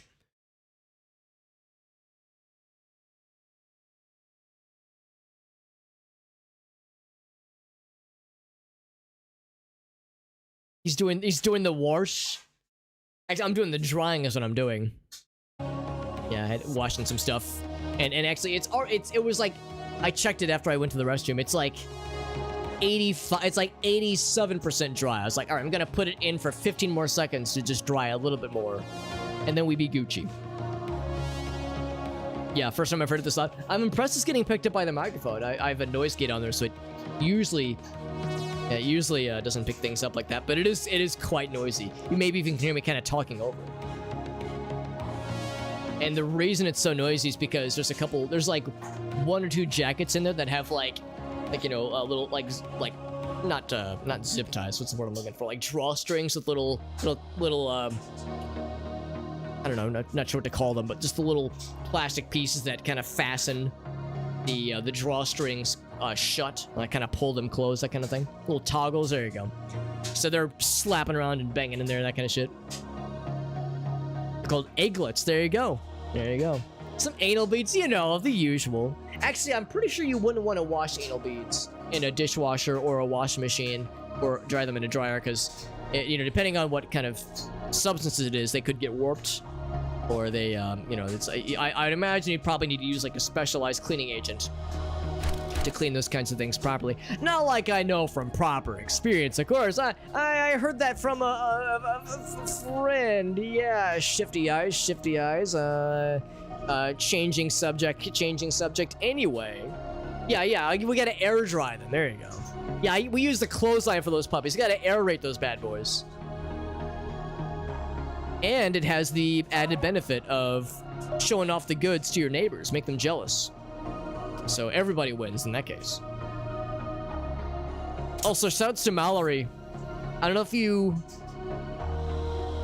you did this intentionally, but when you said I'm putting something to the wash, I appreciate how you added the R going through the wash, because that's maybe a thing you've gotten to experience as a Midwesterner, is someone says they're gonna go wash their hands, and then maybe you lose a couple of brain cells when someone says like, oh yeah, I'm gonna go to the washroom, I'm gonna go wash up a bit, and you're like, man, where'd that R come from? And I mean that's I feel like it's a southern thing. I think it's a southern thing, but yeah, to me it's like it's kind of nails on chalkboard. It kind of fucks me up a little bit. Like, where'd that R come from, man? I do not get it. Phineas and Ferb. I did not watch Phineas and Ferb. You're correct. You sound like my wife. I sometimes get Meerkat confused with my wife too, Aaron. I understand. It was extremely purposeful. She would say words. Oh, God. Yeah, it's... I can't pretend to understand it. My favorite is... Well, there's 2 of them. We get the R with wash, but not a lot of other words. It's not like we say, yo, do you have... It's not like you check your wallet, you go, oh, shit. Does anybody have any cash? I'm low on bills. I'm low on dollar bills. No, we say cash. I guess wash and cash have a different A sound. Is there another, like, osh sound, that is spelled with A-S-H? I guess I can't think of any off the top of my head, but still, it's absurd. But the other one is, we say some of us at least will say, and we won't say, oh, we won't say like the word for instance, or the number 40, or even 40. You know, if I say like, yeah, I'm gonna be here for a couple of hours. I'm gonna be here for a couple of days. Some of us will say, oh, we're gonna be here for a couple of days. Oh yeah, how long are you here for? It's like an F-A-R kind of sound. And we have an interstate, Highway 40, Highway 64. So it's sometimes people here will call it 64-farty. There's a video on YouTube called Shit St. Louisans Say, and probably the line that fucks me up the most is when the person says, across from 64-farty is Forest Park. And it's like, yeah, it is that inconsistent. It's great. So anyway, yeah, I do not understand it. It's fucking absurd, and it's what we have. It's what we have here in St. Louis. We say things fucked up. That's our culture. In engineering, we hold ourselves to a higher standard, is what this person says. Salvation code. Take some initiative. Only one who does any fucking work around here, he says Administrator Balthazar. Go find the other dudes. I figured they were gonna have us kill this guy. Popcorn. Jesus. Again, I know other cities and other areas, other parts of the continental United States have other goofy stuff. There's goofy stuff like that, like just certain words being said a certain way. There was a video of, I think it was people from Atlanta trying to say the word tire iron, and they were like, somebody's like, say this word, or I guess it's two words, like say this phrase. It was written down on a piece of paper, and they were trying to say it out loud, and they were hearing themselves say it, and they would go like, wait, hold up, let me try again, and they would try to say it, and they were like, why can't I say this? They were like, because it came up as like tur-earn. It, like, as they were saying it, they were like, I'm sorry, I can't say this word, I can't do it, I'm sorry. So, oh wait, Kage, do you know what? Yeah, maybe you know the one. Yeah. That's it. Yeah, Aaron earned an iron earn. Or no, I thought it was tire iron. Maybe it is a different video, but yeah. Yeah, earn. Yeah. Like, and in the video, they were hearing themselves say it, and they know it's fucked up. They're like, I can't help it. My brain is forever broken. Purple burglar alarm. Oh, that was another one. Yeah, that was in. Was that like a British thing maybe? Yeah, I can't remember what the dialect or what the accent was, but there was a certain accent or dialect that was like, they tried it like 4 times. They're like, I can't say it. Those words are illegal in my mouth. Can't fucking do it. By the way, of course, this guy thinks he's the most important. He is so plugged in. Look, he's got one just going right into the heart, right to the chest cavity too. New components for the metacomputer. Scottish, that's it. Purple burglar alarm. I mean, it's a weird sentence. Purple burglar alarm is something that you say too many times too quickly, your mouth is gonna kind of fall into shambles. It's like the right combination of what's the word? I guess phonemes and syllables that your mouth kind of has to like jump through some hoops to reach to. I feel the same way, and it's a shame because I really like the guy. Whenever Physics Cat raids us, I always feel like I have to try extra hard to say the name correctly, because physics has a lot of kind of vowel combination sounds in a quick succession, and then following it up with yet another vowel sound with cat. I guess there's two vowels, or 2 consonants rather. Sorry, I meant consonants. It always takes me a second, and I always feel like a big dummy when I try to say it too quickly, and I just kind of blur the letters together. Because yeah, Physics Cat, I always have to like really enunciate, because that's a tricky one. So that's just how it goes. Like some screen names and some things are easier to type than they are to say out loud, at least in the heat of the moment. Special relationship with the CEO, by the way. Oh my. A liability, they say.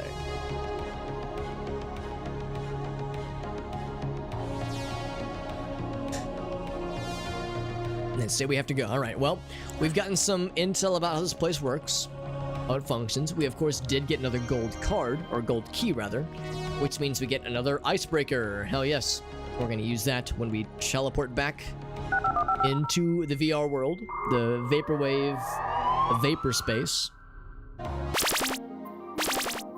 And here it is. And I think we have... Actually, is this the last? I think there might be two more. There might be two more areas with ice we have to break. So I think we've already resolved this area fully. Do this one next. Pretty sure this is the second to last one. I think there's one more after this.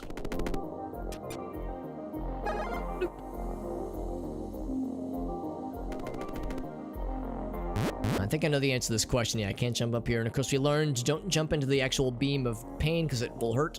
And it'll hurt and it'll squirt and it might even gurt a little bit.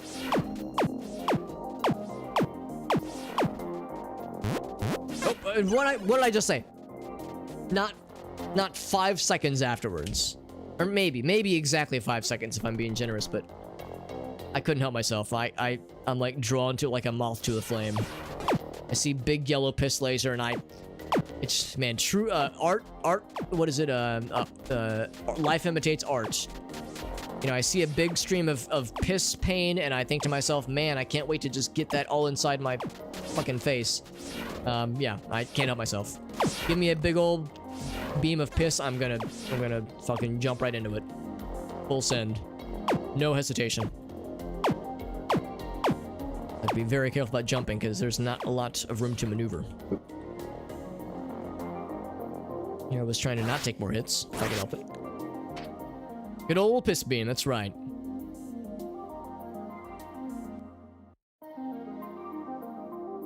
Move closer. Oh, wait. Oh, that's a time warp scan. I was like, yeah, sorry. I was reading that out of context. I saw the words without the redemption piece of it included. Full health again, by the way. Good old piss beam. Day afters, yes. Mashed taters and turkey and gravy, yes. That's part of the joy of Thanksgiving, is finding creative ways to repackage and re-enjoy Thanksgiving leftovers without just having, you know, turkey by itself and potatoes by itself and stuffing, and, you know, find ways to kind of combine it in cool combinations. I think I saw something posted on some kind of social media site not too long ago about some kind of like Thanksgiving turkey combination burrito thing you can do. Obviously some kind of tortilla shell, but use like the turkey meat and the stuffing and the potatoes and a few other things to kind of make like a improvised burrito thing that sounded a little odd, but I mean, talk about a creative way of repackaging, repurposing massive turkey leftovers. So I kind of get it, honestly. Open-faced turkey gravy sandwiches, there you go. Some taters in there. Honestly, always a good idea. Always a solid choice. So let's go ahead and do Farsight's Redemption for the time warp scan. We did a bunch of these the other day. We're gonna do another one. I'm gonna go into webcam mode, but this webcam will have no fixins. So raw, nude webcam. So far from the screen, open-mouthed. When it reaches the mouth, move closer and with it. So the mouth gets larger and larger. With it open, I'm guessing. Would it be from top to bottom or bottom to top? Or side to side, I guess. But I'm assuming it's top to bottom or bottom to top, by the way, for Farsight.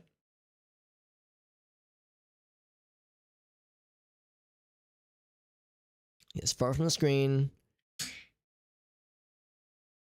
So when it reaches the mouth, yeah. The more I think about it, I'm guessing probably top to bottom makes sense. Because then the mouth would get like, would like kind of reach down and go in like a kind of a diagonal kind of cascading shape. I'm guessing that's the intention. So I'll go ahead and get that set up. But Farsight, feel free to chime in if a different direction would be preferred. I'm just running under the assumption that top to bottom is the idea. Sure, I got it right here. There we go. So we're gonna have it go fairly slow. So top to bottom. I think that's the gist. So we'll start up here. So that'll give me a chance to start from the back. In fact, I could probably just wheel with my chair, honestly. Well, I can't zoom back that far. I do have a little table behind me, but we can get decently far. So, like I said, Farsight, if you have any differing opinions, feel free to voice them. But if I don't hear anything, I'll assume that you're okay with the top to bottom approach. I'm going to move the webcam. I'll probably just do the thing where I hold the mouse in my hand, so because it's a wireless mouse, that way I can initiate it wirelessly. Let me move this. Let's do this thing.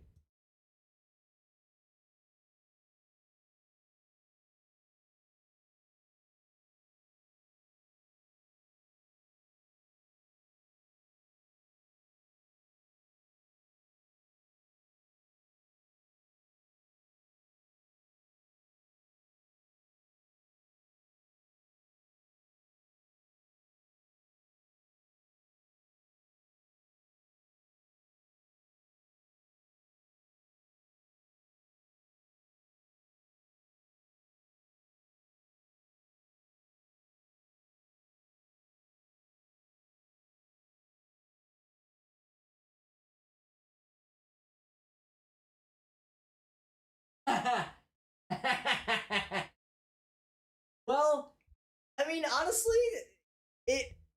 well, I don't know. I have many thoughts about this one. I don't know what I don't know. This is a weird one. This is a weird one. It's a little bit scuffed. You know, we botched this one a little bit. We botched this one a little bit, and that's just how it goes. That's the joy of the time warp scan. The time warp scan in all of its splendors. Redeemed by Farsight. I'm gonna here. Let me hold on. Let me purge the demon. Okay, he's gone. He's not hurting us anymore. A ZZ Top Beater may not have nightmares. That's the thing. It became less of a like fucked up mouth and more of a fucked up beard with teeth in it, like some kind of weird brick road. So many teeth. What's up, Weed Powder? Yeah. Demons everywhere is correct. So I'm gonna try that one more time. I feel like we did that one a little bit dirty. Let's give that one more time because it's just how it always goes. You know, we try to do fun mouth stuff. I'm always down for fun mouth stuff, but we keep making it fun beard stuff. I'm gonna try the mouth one more time. This is a freebie from me to you. Same setup. Here we go.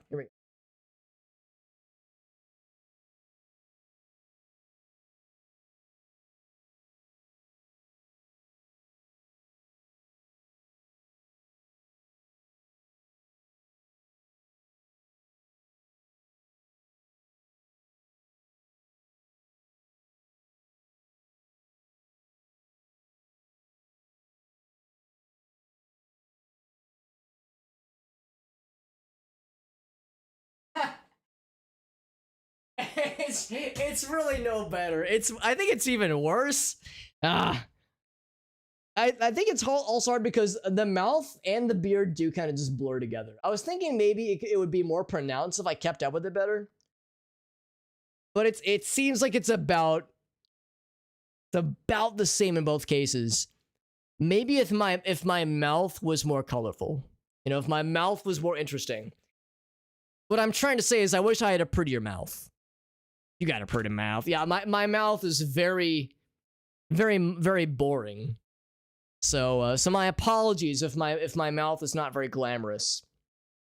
You know, I wish I was prettier. I wish my mouth was prettier, but that's okay. We still had fun with it. That's what matters. Get back to the games. What's up, Potato? Yo, what's up, Potato Pride? It's good to see you, bud. Good to see you. Hope you're doing well, my friend. Farsight says, check dank memes. All right, I'll bite. What's this? It's the yeah. It's the I'm the Quagmire toilet. Yep. The Quagmire toilet would be me if my mouth was more interesting. That's, you know, why can't I be him?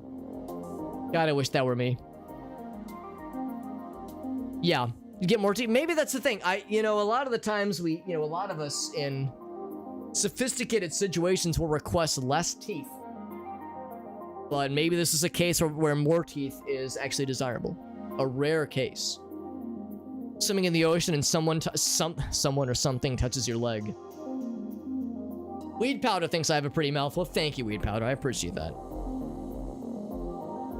Yeah, it just jumped in your mind. It goes off kilter pretty often, doesn't it?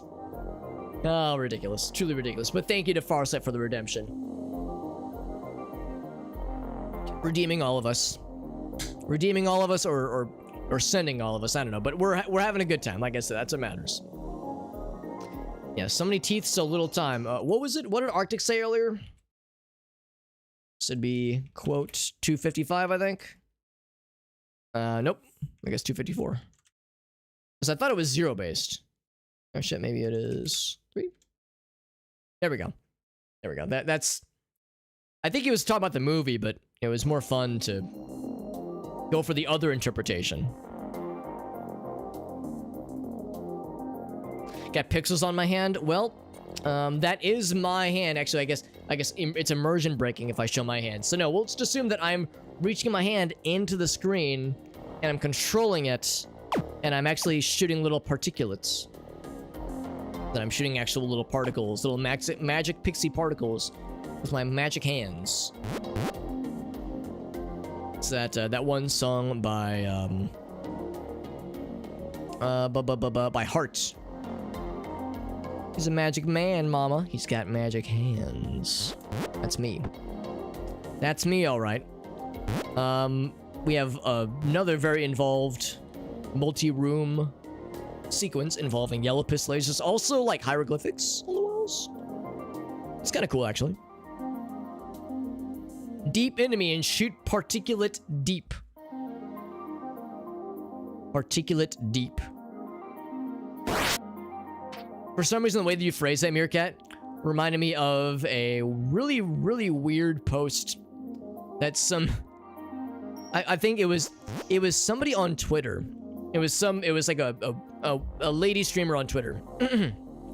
She was saying how she was excited. This is a couple years ago. She was excited for the new Animal Crossing game.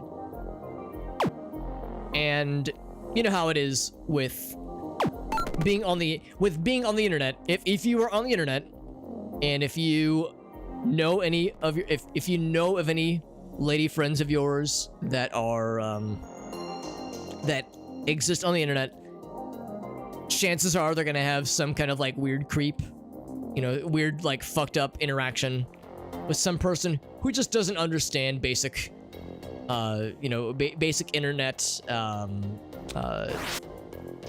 etiquette, you know, how to interact with somebody over the internet. Not even like social skills in general, but just internet etiquette. Things that are kind of like, you don't just say that to someone, you know, that kind of vibe. There was one where there was a lady who, oh, stream pooped out? Uh-oh. We back? Pooped out for a second? Yeah, we back now? Yeah, we should be okay now. Having some hiccups. You know what? Actually, I see on my end. Yeah, I see the bit rate dipped a little bit there. Yeah, so there's a little bit of a hiccup, but we're back now. We back. We Gucci. Yeah, thanks for the heads up on that because yeah, it looks like it's hanging in there now. Now, we did drop a few frames. A very small number, but there's a few frames. They fell on the floor. You know, I can see them. I'll pick them up later. I won't let them make a mess or anything. But anyway, yeah, so there was this woman who's like a fairly popular streamer. She was saying she was excited about the new Animal Crossing game coming out. Again, this is a couple years ago. Would have been like February 2019. And some fucking dude who was like clearly not a young person necessarily, posted a comment, something to the effect of, I'm trying to remember the exact, like, I'm trying to capture the highlights of what he said. It was something to the effect of, when will you young women, you know, young people, but he was obviously speaking more towards women, understand that, you know, life isn't all about video games. Have you ever considered, I'm trying to face away from the fucking bitrate murder room, by the way. Have you ever considered instead focusing on playing IRL baby crossing, you know, which is to say, you know, oh, have you considered having a baby instead? And then he goes on to say, what you need to do is find yourself a man to... What was the phrasing he said? I don't know. Something along the lines of find yourself a man to penetrate, and then in parentheses, deep. That's the part that sticks out to me. In parentheses, deep. And you get to play IRL baby crossing whenever you want in real life. And as you can imagine, the subsequent comments were a deluge of, bro, what the fuck? You don't just say that to somebody. And then, like, of course, he goes in the defensive and he, you know, tries to play it off as like, oh, I was just joking. But then also kind of doubles down and is like, well, actually, no, I wasn't joking. You know, you need to think about your life's priorities, blah, blah, blah. So whenever I see, like, somebody say something, like, and then deep at the end of it, I think about that one fucking guy who, decided that that was his time. That was his time to I guess go off. You know, to go off queen, as we say. Shit was weird. Was weird and, unpleasant for everybody involved, honestly. Deep. In parentheses, deep. We have a lot of particular panels to try here. It's sometimes not super clear necessarily which ways the light can protrude. You know, the directions from which the light can protrude. Because, like, in this case, the light doesn't go out from here. Instead, it just passes through. But for this one... Can I move it more? Okay, that one goes through, but we have to break this switch. Break these blocks first. Also, Philip, what's up, bud? Yeah, it was buffering a little bit. Yeah, I think we've recovered. It looks like it hasn't gone weird at all since. But yeah, we had a few little hiccups, but I think we're okay now. Eat hot chip and lie. Honestly, same level of like brain activity as that ridiculous shitpost that I'm still not convinced was not a self-aware shitpost. The eat hot chip and lie copy pasta, like I'm not fully convinced that that wasn't a self-aware just weird and unaffecting shitpost. We have to go back a few layers here because that's just a save room. Yeah. Maybe we gotta go down this way instead. Can I change this one? That one only passes through, it seems. I guess that's the key. You have to look for one that has a yellow piece on two contiguous pieces. Animal Crossing is good. I mean, Animal Crossing is great, yeah. I mean, I enjoy Animal Crossing as much as the next person. Yeah, that whole situation was just unpleasant for a number of reasons. I mean, and of course it was very out of pocket and extremely inappropriate. It also was an odd choice. It was kind of like an odd, time, I guess, like an odd... I mean, the dude was trying... He specifically had said, like, oh, you would have so much more fulfillment in your life if you played Baby Crossing in real life.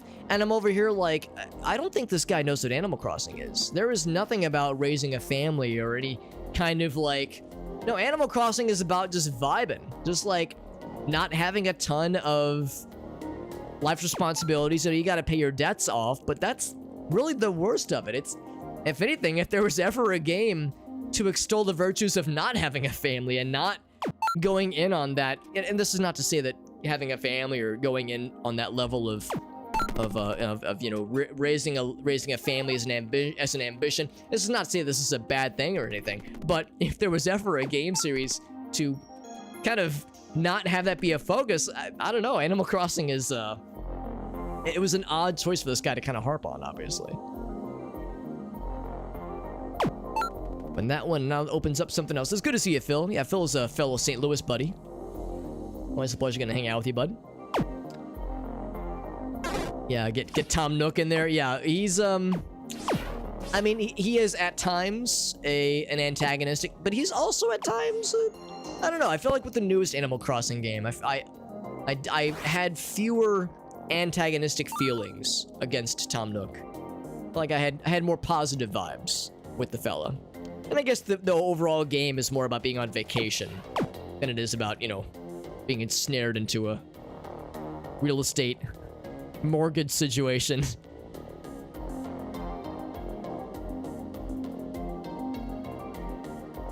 Hey, what's up, Doombent, by the way? Asks about streaming. Oh, yeah. I got you. Yeah, because yeah, we are multi-streaming to both. Because you're right. That's kind of where I'm at right now. It's like I'm streaming. I might as well multi-stream. Might as well go to multiple platforms. It's a little bit trickier to keep up with multiple chats, but I don't usually get a ton, not like a crazy big ton of extra commentary or extra comments, that is, across multiple platforms. Usually it's mostly just on Twitch, but sometimes we get a little bit of YouTube activity, which is always nice.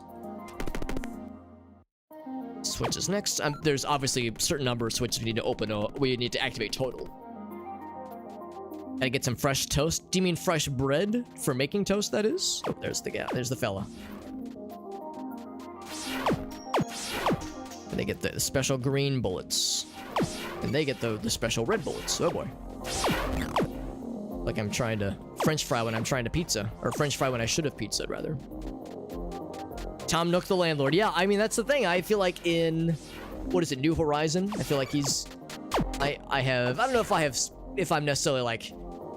I have positive feels towards the character, but I don't have as ominous negative feels against him as you do with the first couple of Animal Crossing games.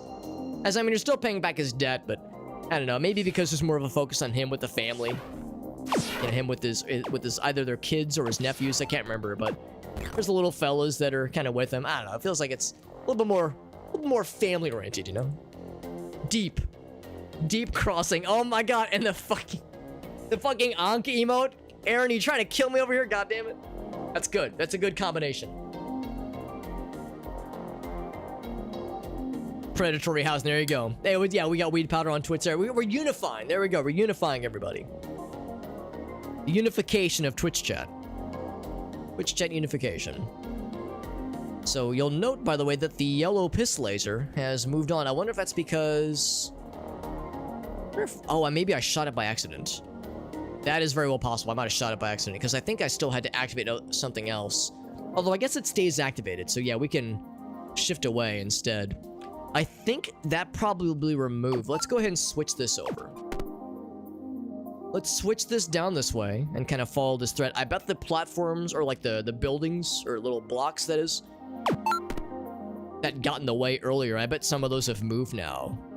There we go. Because yeah, this was raised up early and it was blocking this little fella. Now this is open.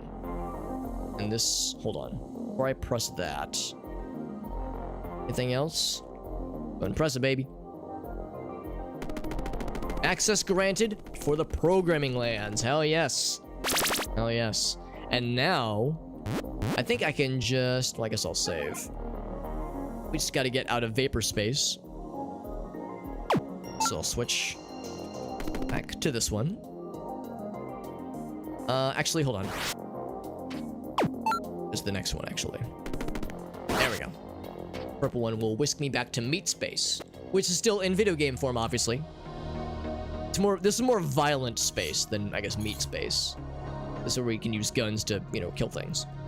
Like him, except I think I have to not kill him. I'm pretty sure he's a main NPC.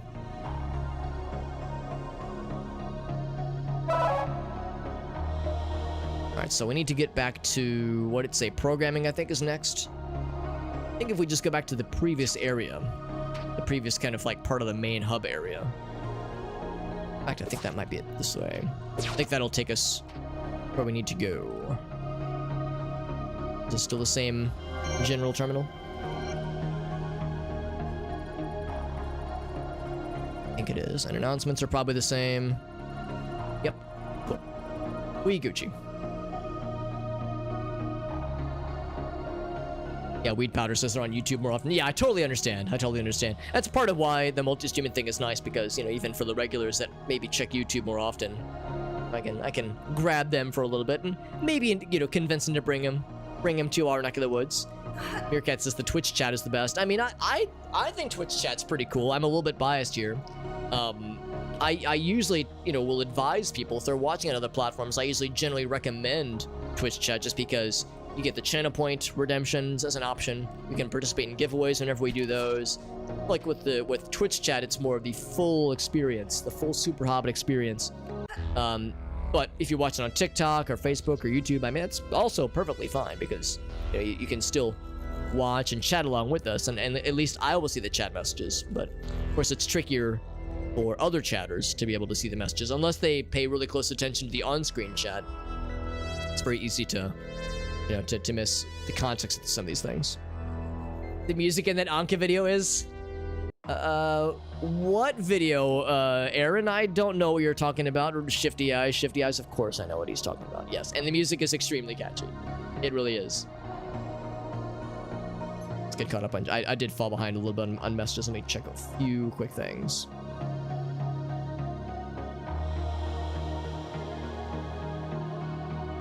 Yeah, Nook Miles, that's right. Yes. Yeah, I totally get it, yeah. Yeah, the Nook Mouse. Who could forget? Some of the other just video game characters, yeah. Yeah, this game's pretty cool. Yeah, we were doing the kind of the like vapor space, the hacking into the mainframe, the vaporwave space earlier, which is pretty cool. But now we're back into like the main hub area, where we get to shoot bad guys and kill robots and shit. Whereas the other ones is more floating heads and puzzle solving and platforming. YouTube chat is a profile pic. Yeah, I've seen other people will, like other streamers, use specialized third-party clients that show profile pictures for the on-screen chat, but yeah, not built into the Twitch chat, obviously. Yes, Camel by Camel, but the instrumental, that's the problem. I've actually looked, I can't find the instrumental anywhere out there, except for the video. Except for that one video. I can't actually find the instrumental, because I think the vocal version is fine, but the instrumental is such a banger, man. Notice people from the glance. Yeah, it's tricky too, because sometimes, even with screen name colors, sometimes the colors can be similar. Or can have a similar number of characters, so it's not always super obvious. By the way, Ogaso's got a video for us, and I see other people are upsetty. Oh, I know what this video is. Did you know that Sensodyne now has it's a Sensodyne commercial. No, it's not that, but I know what this is. Whiten your teeth, 2 shades, and also get sensitivity protection. It's just properly formulated from a dentist's person wearing a it's something white that lab I've coat. recommended to my patients.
That's a fucking good one, yeah. Yeah, that's good. Have a good night, Johnson. Hopefully she got to enjoy the video before she goes to sleepies. Hopefully that means her dreams are going to have that very enjoyable earworm of a song drilled straight into her brain, because that song gets stuck in your head forever. I think that's part of why that song is so reviling to some, is because it gets stuck in your head, and that shit is dangerous. Now, while we're kind of on a very brief YouTube tangent, very brief, whoa, that was a Freudian slip. All I wank for Christmas? Nah, we don't want to. Nah. For Christmas, we shop? Oh, yeah. Oh, yeah. You already know. All I wank for Christmas. Whoa. Easy. Everyone keep it in your pants. For us, there is no Alex, for the storm. say you're a cheap motherfucker without saying you're a cheap motherfucker. Putting I don't have systems in YouTube place Premium. to keep you connected. Well, what is it? YouTube Premium? YouTube Red? No matter what. I don't know. Weed Powder says you're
it overall works. I'm not gonna. I won't subject you to the whole thing, but I'm.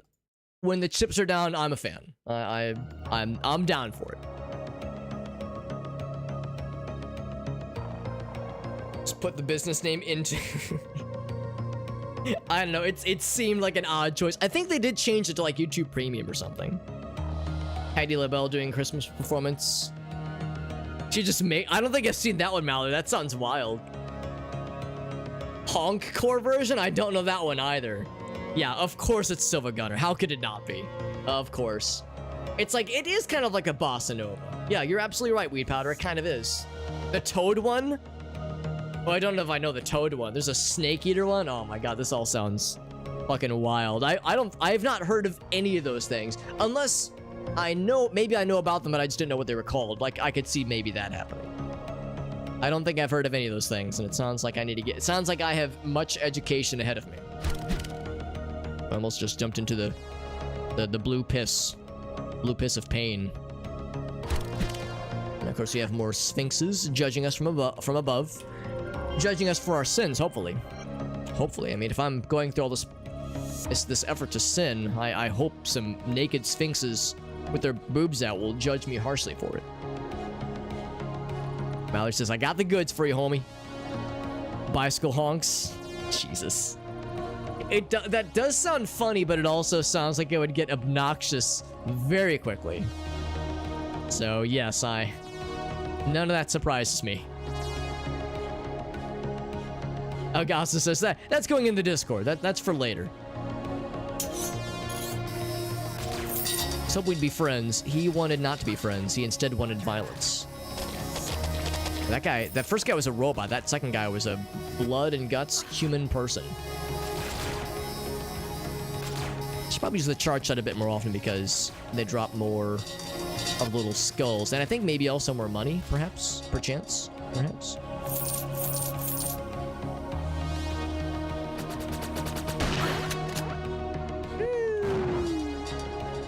They drop more of the skulls, which is good for getting that kill move, that kill sword move charged up.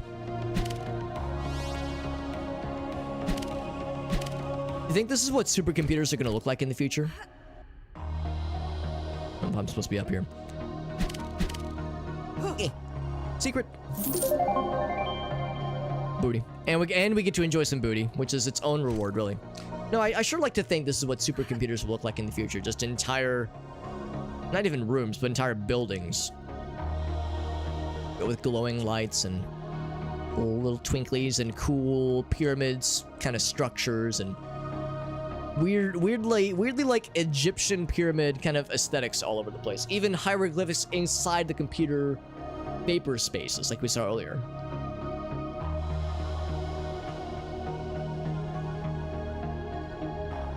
The goose honks, maybe? Oh, there's Shake!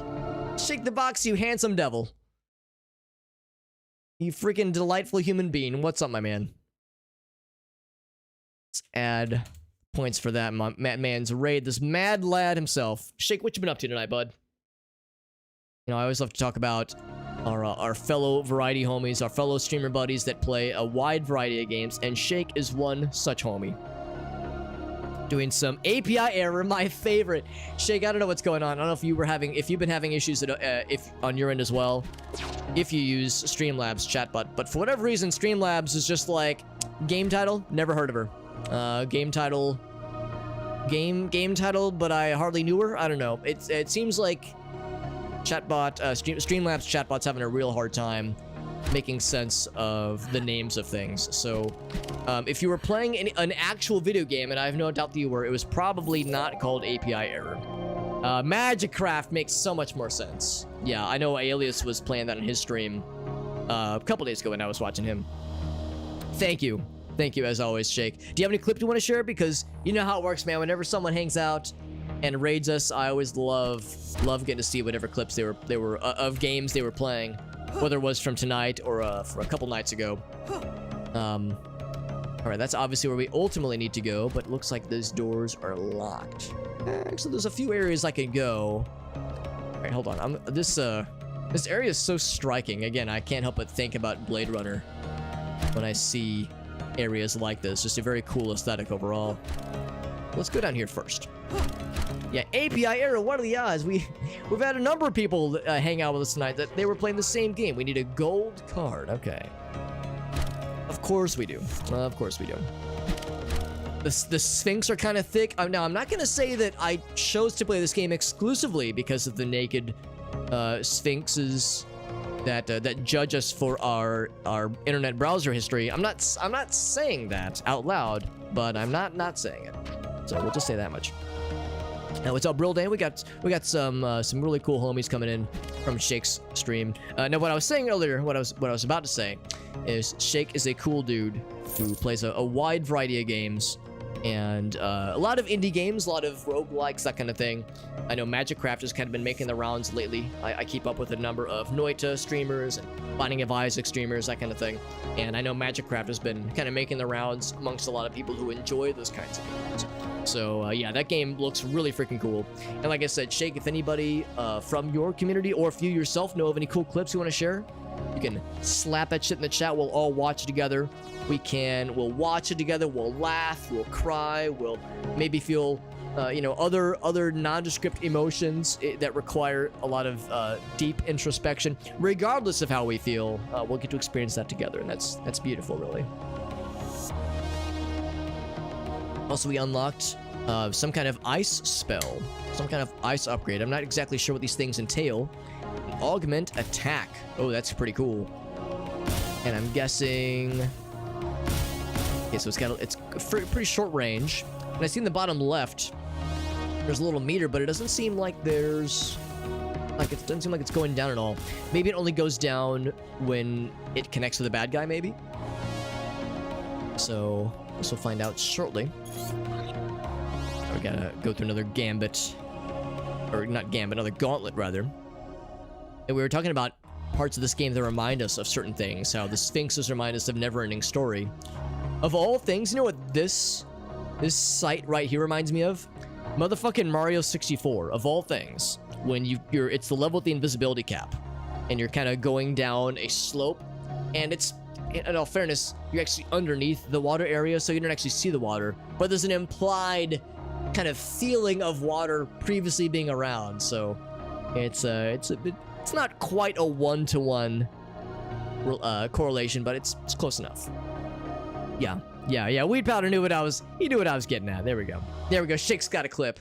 Shake, that you're a freaking homie, man. I really appreciate you rating us, man. And Shake is very generous. He's rated us a whole bunch over the past month or so in particular. He's been really good to us. So Shake is very much a friend of the channel and just a friend to humanity in general.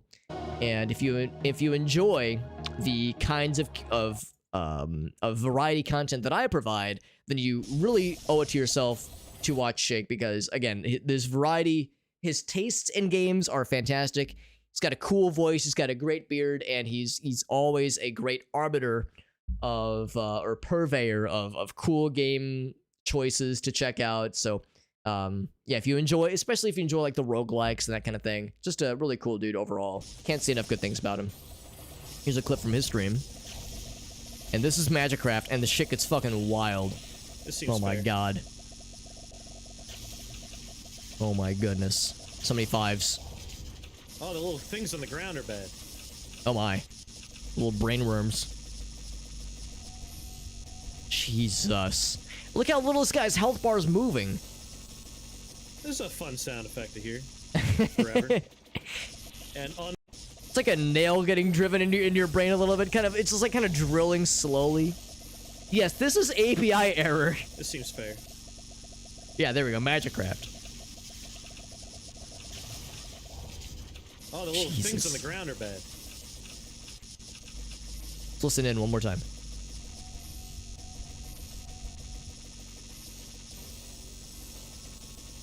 This is a fun sound effect to hear. That is a fun sound. Yeah, that's one of those sound effects that you hear and you go, and it kind of like coalesces into like a singular tone, and you're just like, ooh yeah, that's that good brain drilling. I feel like I'm at a dentist's office, and the dentist's hand just slipped, and you heard whoops, and then that's the noise you hear, and then it goes quiet for a little bit. Very good stuff. We're playing a game called Beyond Sunset, by the way. We were actually kind of blessed. We had the developer hanging out with us, or one of the main developers, at least for the game, hanging out with us earlier. It's an indie game, as you can imagine. It's an early access indie game. It just hit early access availability, I want to say 2 or so weeks ago, so it's pretty fresh. And it's got a lot of cool, again, you kind of heard us talking about Neverending Story, a lot of 80s, very specific 80s influences from an aesthetics and storytelling perspective. And the gunplay, of course, has some kind of System Shock vibes to it. And it's got a katana, which is always great. In fact, the developer even said that Kill Bill was a very specific reference as well. Certainly for the first level. This level is a more pronounced kind of sci-fi thing, whereas the first one, it was sci-fi as well, but it was a little bit more... It was a little bit more Blade Runner. This is... I mean, I guess Blade Runner is more in the... Oh god, so many shields. Blade Runner is more in the overall aesthetic of the architecture. This, not so much with like the enemies we're fighting necessarily. Yeah, please. We can do another more of these sword attacks. The sword attacks are great. Oh, I should do this. I can freeze them. I don't know. Oh, it looks like my ice meter has indeed cooled down. So I'm trying to wait for my ice meter to refill. There we go. I'm trying to use my ice to freeze his spicy heart. Oh shit.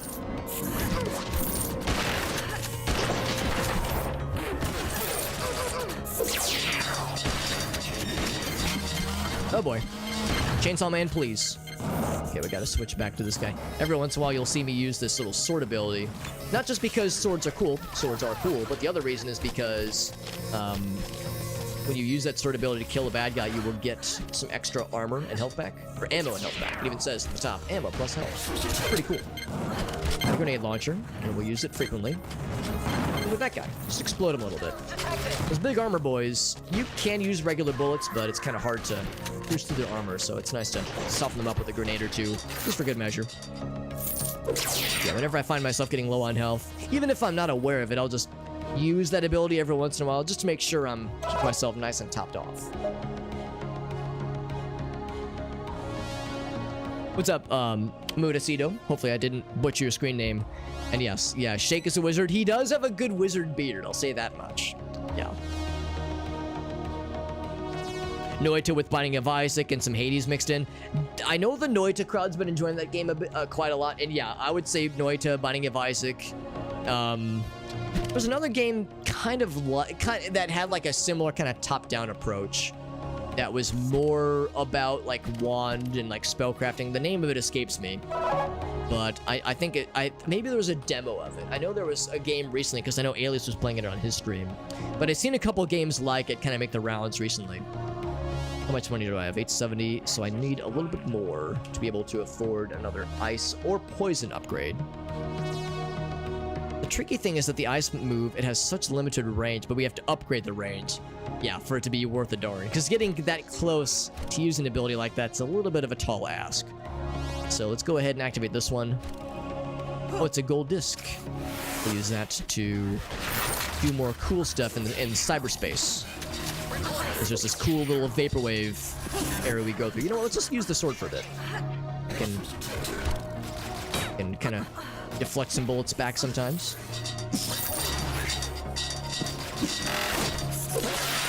Yeah, we should just do that every once in a while. I can't just spam that ability because it has a limited charge to it. Also, I have to use the charge shot to break those shields. Also, whenever there's just a bunch of them, just, oh shit, fire the old grenade, and that'll take care of business. There we go. Get that thing out of there. I'm at 69 health. That would normally be nice, but in this case, I'm a little sad about it. So we'll do that a couple times. Oh, looks like my meter is currently empty right now. We have an air dash ability to quickly get us back to safety. An assault rifle as well. The assault rifle is just kind of okay. I'm more of a shotgun guy at the when push comes to shove. I'm forced to make me choose. Problem is those guys just kind of block. They just kind of block those cool sword guy moves. So I have to be a little bit tricky about when I choose to use it. Oh, whoa, easy, easy. Keep it in your pants. Keep it in your pants, big boy. Whoa. There we go. Yeah, whenever something that is susceptible to the big shots comes up, that big cool kill shot maneuver comes up, I try to go for it. Because these guys, if I get close, I'm not going to get close to him because he's going to light my ass on fire. But if I were to get close, I don't even get the prompt that says press the button to use the cool guy kill maneuver because they're immune to it. But the little guys, it'll actually say on screen, like with that little robot down below. Let's actually use... Yeah, if I get close to him, it actually says press the button to do the power kill maneuver. That gets you all the ammo and health your heart could possibly desire. By the way, Shake, if you're still listening in, by the way, I'd love to hear if you had other stuff planned for this week. Of course, I know for a lot of us, it's Sunday night. Man, we got work in the morning. That's how I'm feeling. I'm not looking super forward to it, but them's the breaks. But if you got plans for this week to help, you know, distract from the drudgery of getting back into normal life after having hopefully a couple days off, spending time with the family, that kind of thing, I'd love to hear if you have other plans. Access denied. I'm still a little bit off from being able to afford another magic upgrade. And we're back to this area. I never did see about climbing up here, but I'm a little bit short. Truth or art. What's the phrase? Art imitates life because I'm short in real life. So being a little bit short is something that's all too familiar. Oh, but this is a new area. Never mind. I thought we'd already been here. It means more shooting stuffs.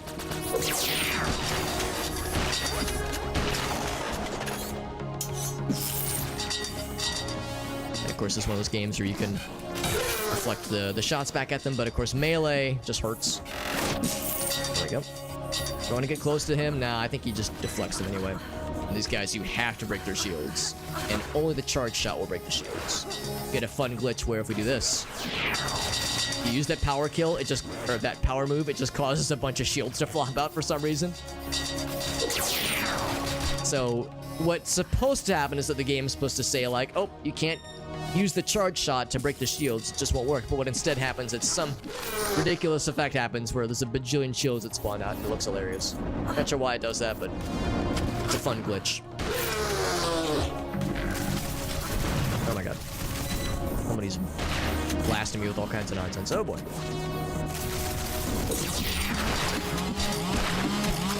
Calm down, chainsaw for hands. Oh my god.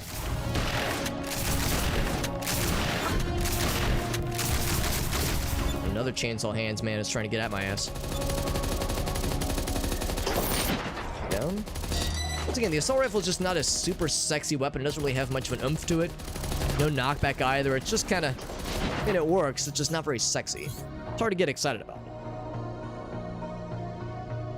Time to hop off. Yeah, of course, Phil. I do appreciate you stopping in, man. Always a pleasure to get to hear from you. Hope your streams are going well for that matter, Phil. I know you're probably about to hop off, but you've probably heard that I always love to hear just from streamer buddies as far as things that they have on the horizon. So if you had anything you wanted to talk about, any games you were getting ready to stream on your end, you know, on your stream in the near future, I'd love to hear them. But I know it is getting kind of late. In fact, I see it is nearly 1 a.m. Central Time, so I should probably be wrapping it up on the not too far from now as well. TBH, TBQH.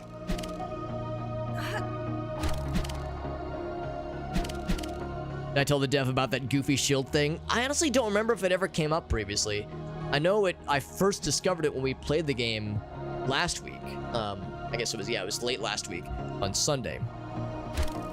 Or maybe it was Monday. I can't remember exactly when it was. And it would have been in a session when the streamer was with us, like earlier, but I think they might have already left by the time we saw it happen on stream. So I might go back and clip it and send it to him and be like, yo, this thing is, it's a very fun bug, but it is, I'm pretty sure, a visual bug. Melchior, he says. Secret is safe with me.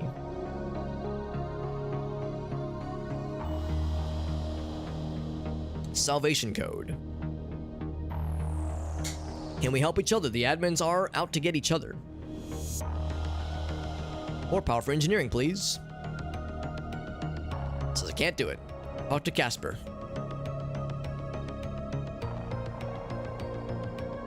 The virtual reality network, right. Groundbreaking and a place where dreams can be realized. Boundaries dissolved, he says. Hasn't been herself lately. I almost wonder if this is going to be a, of all things, I'm thinking of Sothasil. Thinking of Sothasil from Morrowind. You see the state that that person is in by the time you get to the Tribunal expansion. How they're more machine than man. Or at least that's how they're described. I guess by the time you see them, other things have happened. Other spoilers have happened. But yes, you hear about Sothasil being more machine than man and being uber plugged in, and that's kind of what we're seeing here with all these fellas, all these admin folks. This approach is a little ruthless, even condescending. I'm shocked. Alright, so this person was big helpful. They said, yeah, I can't help you. Go talk to the other guy.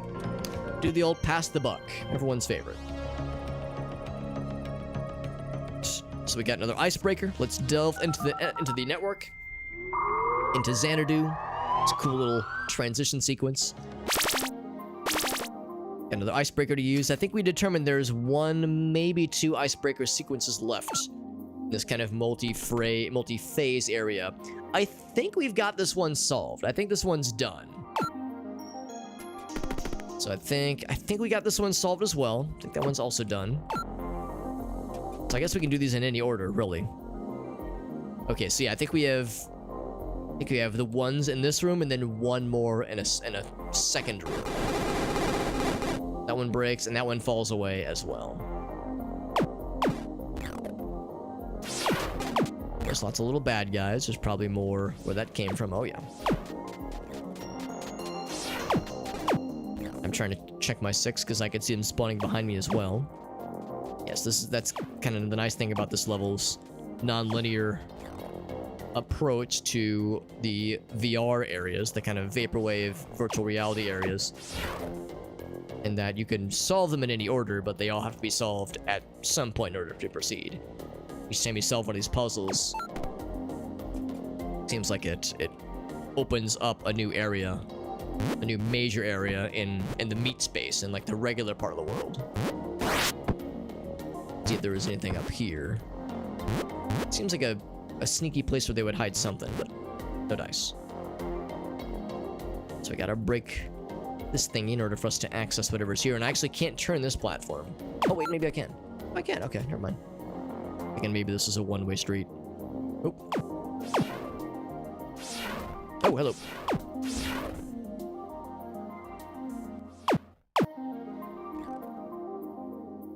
And this is a save room? It is.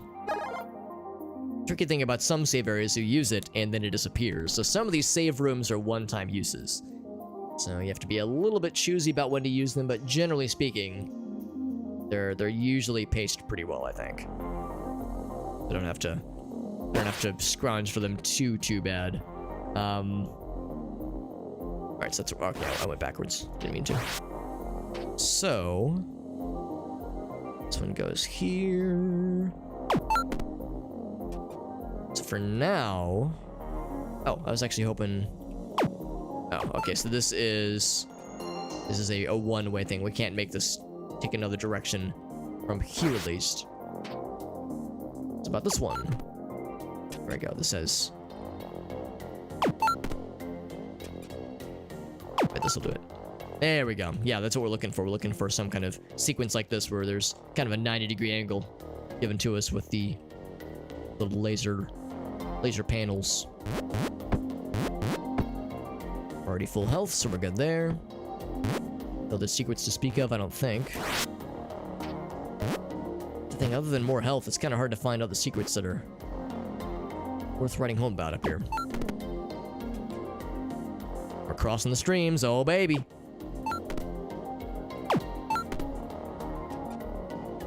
Unless I wanted it to go this way, I guess it can't go this way. That is to say, if I'm gonna hold off on using that for just a second. There we go, that opens this one up. Open this switch, or activate the switch, that'll open up. Well, of course it'll spawn bad guys, but it'll more importantly lower one of these wall areas that was blocking a previous switch. So we kind of go through the sequence of opening up areas that were previously blocked. That lets us solve more puzzles, that lets us access other areas to solve more puzzles from rooms that were previously blocked from those previous solutions. So it's kind of multiple layers of breaking of resolving puzzles to open up new areas to resolve more puzzles. So I think, yeah, that's as far as that one can go. I actually don't know what wall was opened up. Kind of retrace our steps a little bit. This one's already where it needs to be. Hear things moving around. I thought I did. That one's still blocking this area. I was gonna say, I know I hear something. This is the start then. Have a good night, Mallory. Thanks for hanging out, bud. Thanks for hanging out. Thank you for the well wishing, because you know, I know we were talking about some bummer stuff earlier, and I know it's you know, it's a lot to talk about sometimes, but I appreciate people being willing to hang with us and appreciate the positive vibes. I'm looking forward to catching more Mallory streams in the near future, by the way, for that matter. I do appreciate folks hanging out. You know, for those who didn't hear what I was talking about, I don't want to harp on it for too long, just because I know it's a bummer. I don't want to bring the mood down, but it's also, honestly, it is also helpful to talk about. That we had to have our dog put down a couple days ago, and it's sad. You know, it was a sad thing to do, but it was the right thing to do. You know, I was saying earlier how not for a moment have I questioned the decision. It was without a doubt the right decision. It was his time. That's just how it goes. And yeah, I cannot open this one yet. And it was a bummer. It was Wednesday, so it was the day before Thanksgiving. You know, there's never a good time for it, but there's certainly times that are extremely unfun. But you know, these are things we just have to deal with, right? We have to deal with it, and I'm glad it's done. You know, I'm glad he's not. You know, there's no concern over whether or not he's uncomfortable or if he's suffering, that kind of thing. It's like, you know, it's a done deal. You know, for all the emotions that go with it, it's a done deal, and it's helpful to talk about. You know, it's helpful to talk about. And you know, my wife and I, we've talked about it a whole lot over the past couple days. I had a lot of friends and family expressing sympathies and whatnot, which is helpful. You know, it's helpful, but at the same time, I don't want to make it like yes, it's a big deal, but at the same time, it's like, you know, life goes on, right? Life goes on, and the other thing too is that he was 15 years old, which is quite old for a dog. Like he lived a very long and I like to think a pretty darn good life, all things considered. Even though the last couple of years he had a number of health things we, you know, tried our best to mitigate. Still, it was a good one. It was a good one. So 15 years is a darn good run. It's my mom said it best. It's sad, but it's not tragic. Yeah, there's never a good time. There's never a convenient time to say, oh, gee willikers, look at the time to have a super sad life event happen. It's like, you know what, that's just them's the breaks. But you know, it's like the great philosopher of our time, Joe Dirt, once said, brother, you just got to keep on keeping on. We're gonna be all right. We're all gonna be all right, and that's the best any of us could hope for. We gonna be all right. That's the you know, the helpful kind of self-affirmation. And we already have this open, but we need to crack open this fella. So I bet that will do the trick. Hey, there we go. We got there. We got there, baby. This is going to spawn more bad guys, but more importantly, open more walls where not bad things can happen. There will be bad guys, but there will also be good, prosperous progress in this cool video game we're playing. Somebody, oh, really weed powder. Jesus, that's awful. Jesus, that's fucked up. That is beyond fucked up. So not only is the animal missing or presumed gone, but someone's trying to scam you guys over it. That's medieval. That's just unreal. I hope you're able to to seek some kind of legal assistance for that, because that is that sounds messy.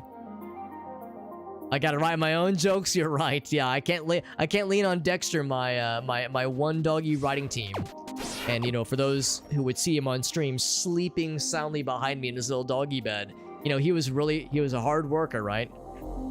Yeah, really hard working with how there would be entire 4+ hour streams where he'd sleep the whole way. He'd just sleep the whole time through it. He'd be like, "Oh, you're here, Alex? No, I'm going back to sleep." Which honestly is the dream. Honestly, I envy him for that. He was so real for that. Yeah, that shit's insane. Yeah, and extremely a criminal act. Yeah, very fucked up. Oh, okay, they were separate, presumed unrelated events, but still fucked up. Yeah, that is just awful for you and the fam, honestly. That's a tough one to put it succinctly. I think this will open the piece that we need opened. Antimatter area, I suppose. Whispering stuff. Yeah, I had like a little secret earpiece that you would never see on stream. That's exactly it. Or at least that was it until Meerkat blew my cover, Meerkat. Gosh darn it, man. Yeah. Yeah, so now I have to like... Now I have... It's like... The times... Maybe not so much in this most recent instance. But, in this most recent instance of like writer strikes, that kind of thing. But I think back in like 2008, there was another series of writer strikes that happened. And I feel like there was an instance, I think it was Conan O'Brien, there was some kind of situation where they were forced to still go on air, even though he didn't want to do it. It was some kind of situation where he was still forced to go on air, even though the writers were, you know, were striking. And Conan, of course, I think he was a writer for SNL. Like, he's a naturally funny guy, but, you know, there's only so much he could come up with on the fly. So they would have to like come up with like really creative ways to kind of fill the time. Like he would take off his wedding ring and spin it on the table to see how many spins they could get. just stupid shit like that. So I'll have to do that. I'll have to like reach into my brain and try to pull out, you know, unique extemporaneous funny moments. Cause like, oh shit, my one dog team is down for the count. So I gotta improvise, and I'm not great at improvising, so I think the way forward should be available. Let's get back to the main hub area. There we go. I think that's what I was looking for. And this is still... Actually, is this open? This is still closed. The gold card. Makes an item for peaceful weed. I appreciate that, Weed Powder. It's very, very kind of you to say that. And I enjoy doing the streams. I mean, you know, for... Obviously, you know, when Dexter passed Wednesday afternoon, it was a bummer of a day, obviously, and of course I was in no shape to stream, and of course Thursday I knew it was going to be a full day, and I was thinking originally like, okay, maybe Friday, maybe I'll be okay to get back to it, but I just wasn't quite, you know, there yet. I had to kind of get back into into the swing of things, and I'm probably still not 100% yet, but you know, feeling a lot more like myself for sure. So it's like I was looking forward to getting back into streaming and looking forward to getting to hang out with the homies, getting to see some of the regular chill homies out here, and getting to play some video games, which is nice too, because I don't really play a whole lot of games off stream for that matter. So it's good for me. It really is. Antimatter generator. That sounds pretty sick. I hope we're gonna see some wild shit in here. A badass burp. The souls of 1,000 turkeys. Amazing. And woo, big jump. That's why they're antimatter. Or anti-gravity, I guess, not antimatter. Power kills. Or we could hit him with the old blasty blasts. Or the old swordy swords.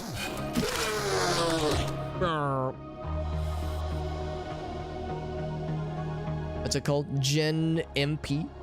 Gene MP? I guess Gene magic points or something. In fact, I should be doing this more often. Yeah. Look at the legs walk around for a minute and then fall over. For the Dexter dog. No, I appreciate that weed powder. It, like I said, it's a bummer, but we're gonna be okay. We're all gonna make it. And it's you know, when an animal is that old, you know, like I said earlier, it's kind of always, maybe not constantly, but it is frequently a reminder. You know, it's something you're frequently faced with. You know, for better or for worse. So I had a lot of time to prepare myself for it. And you're never really ready. Obviously, you're never really ready. But you're also not surprised by, you know, when the time comes. It's like, yep, this is what I've been bracing myself for, so it's fucking go time, man. The fourth hole, this is corporate America is the fourth hole, and yet it fucks us. We're the ones getting fucked by the hole. You'd think it'd be the opposite. Kind of disappointing and extremely unsexy. The legs walking around, yeah. Yeah, that is kind of fun, isn't it? I like it. Ouch. Like that tailspin they do. Now, I like what the Beyond Sunset developer said earlier when they were hanging out with us. He said this is he thinks, by far their best work so far. And it is pretty sweet. I do like this area a lot. Just the way it looks, just the look and feel of this area is extremely fun.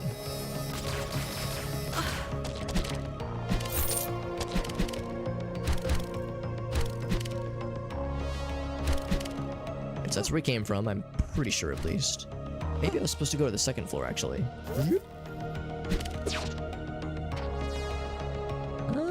Maybe not. Unless there's like a secret. What this? Oh, it's a save. Save bot. There's probably something I'm supposed to activate then to start some fights, I'm guessing. Start some fights against some robots. Safe. Oh, these were unlock panels. I thought they were like terminals for using computers and such. Also, this is big fancy. Big fans. We turn that shit off, and now we get to fight some baddies.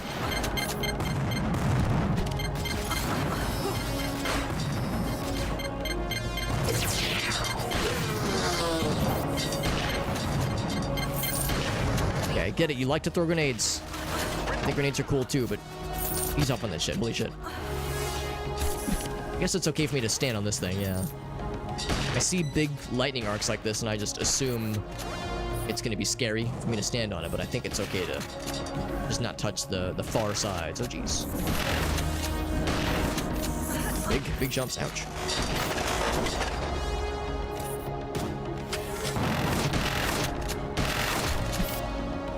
Freeze him? Yes, I can. Then I can explode his ass. What if that actually kills them quicker?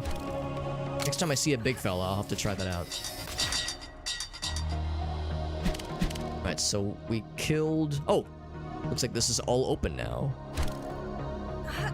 I don't know if there's like any secrets or anything to say, but I'm kind of curious. And the gravity definitely feels lower. There's a gold disc over there, I think? Or maybe it's a secret? No, it's a gold disc. Okay, that's the thing we need to pick up. I'm gonna go check this out real quick first. Ooh, yeah, low gravity for sure. 7-Eleven brand Gatorade. I've never heard of this before. Cucumber mint Gatorade. Really? Never heard of that before. I would try it. I don't know if I'd pony up for like a full 12-pack, but I'd try it. There's a way to just, you know, try one at a time. Green card. Alright, so this is as far as we go right here, at least. But I will grab that gold disc. We need that for proper stuff. A little bit surprised it's kind of out on its own. But I'm guessing I was supposed... Actually, maybe not. I was about to say I was supposed to maybe come this way. Hopefully they're not going to mind me doing this ever so slightly out of sequence then.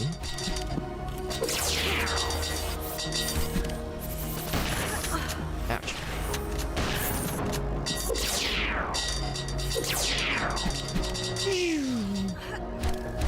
I'm biding my time for the big guy. Once the big guy spawns, we're gonna get his ass. Here are the grenades.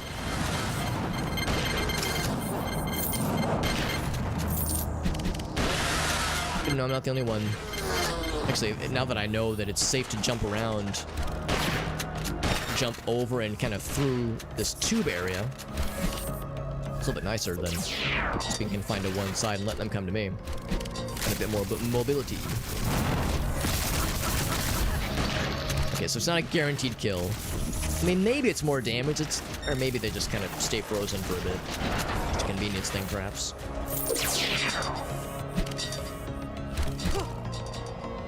Alright. So that, of course, the end of the line there. Unless there's another thing I need to turn off somewhere. What I did is I just got the gold card. The gold disc, by the way. It says Node 1.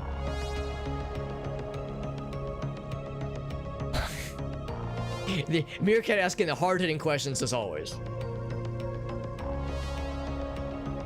So it's its own brand. Gotcha. It's called Replenish. Okay. One called Body Armor as well, but Replenish is good. One that is Pomegranate Acai. I'd be down to try it. I would be down to try it. I've actually never heard of Replenish or Body Armor drinks before. This is locked. Need the gold or the green card, of course. Actually, is there a regular terminal that I can access from here? I guess not. We gotta go around.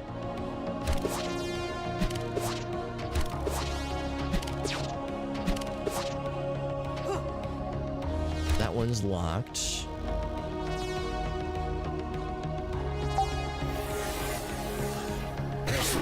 Oh, but now we're on another area. I didn't realize that this is a separate piece of the puzzle. Ouch.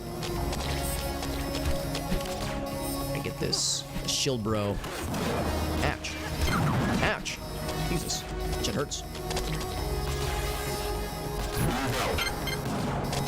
Killing everything except for that one shield fella. Unless maybe he fell down or something. I haven't seen him in a second.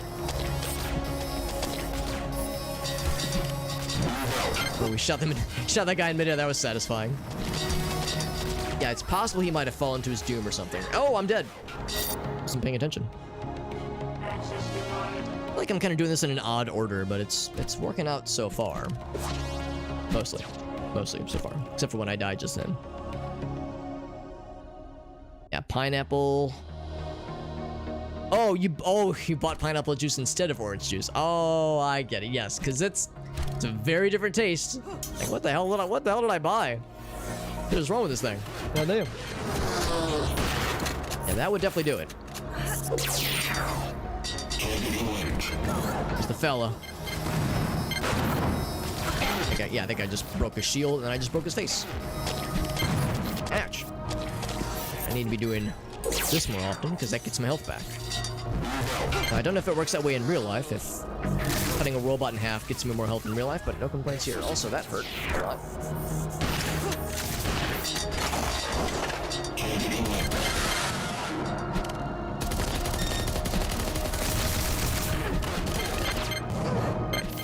You have been chosen, and I need that health. Guess I'm getting tore up a little bit extra good right now. So now this is open. Still a little bit weird I'm doing this in a not great order. Also, this is very mesmerizing. Every time I find one of these little rooms, I feel like I have to spend a couple moments being distracted in the pretty visuals.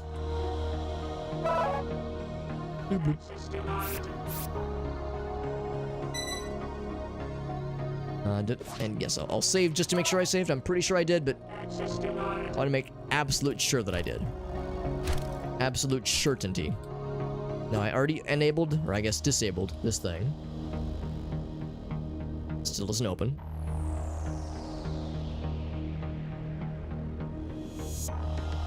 Yes, taking in a big pickle. There you go. I've never actually just tried drinking pickle juice, but I'm not a big pickle guy. I don't really like pickles. So I feel like drinking the juice probably wouldn't do much for me personally.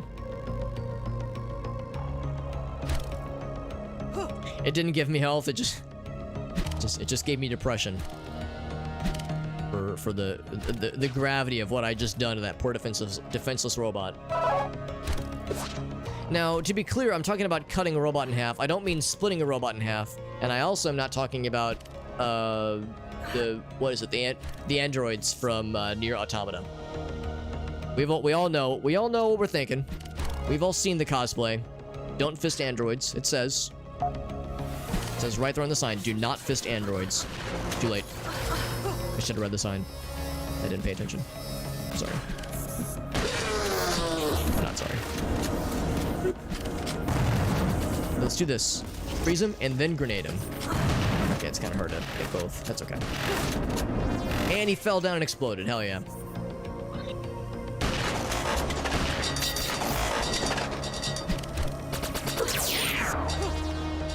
They're gonna spawn more baddies.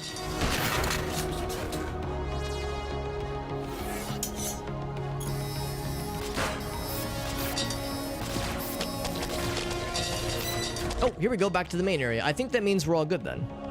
That means we've opened up all the sequences we needed.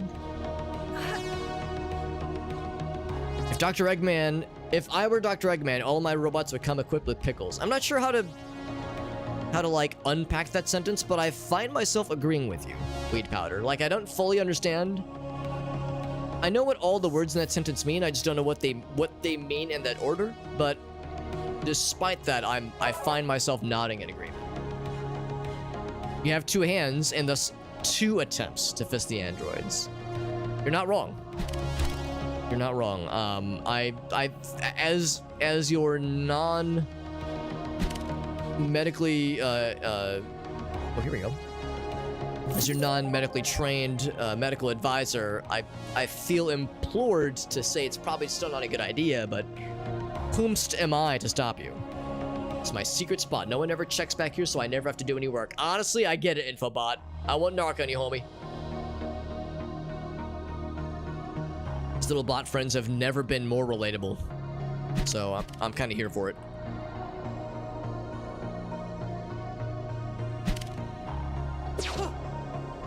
When I saw the door was ajar, I was like, now how can a door be ajar? I said to myself. It's already open. Having some pickle lag there. That's interesting, yeah. Yeah, it looks like it's pretty okay on my end, but looks like it might have dropped a little bit, but then recovered, yeah. Were we blasting off to the speed of light for a second there? Yeah, sorry I was being a little bit squirrely, but hopefully it's regained its bearings.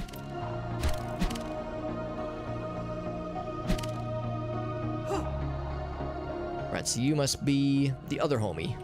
The other person we've heard so much about. Yeah, Casper. Theory. Or she talks like a granny, even though she's probably, I'm assuming, a younger person. I'm a chosen messenger from God, so I might be able to help. Well, that's reassuring. At the speed of pickles. Maybe a pickle that's just rolling down a hill really quickly. Or maybe it's inside of a jar rolling down a hill really quickly. That would make more sense. Chosen me to be its prophets. Oh boy. More power for engineering, please. It would overheat the QPU. I guess quantum power unit. It'd get us all killed. Whomst are you? Chosen Messiah, of course. Gateway to enlightenment, of course. Nothing weird. Transcended mere mortal understanding.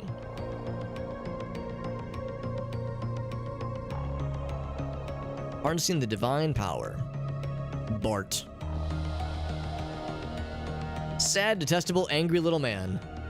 Petty schemed and short-sighted ambitions. How about the other guy? Old Mel. Old Bart and Old Mel. Conniving conspirators. Those wretched machine elves. Little robot friends?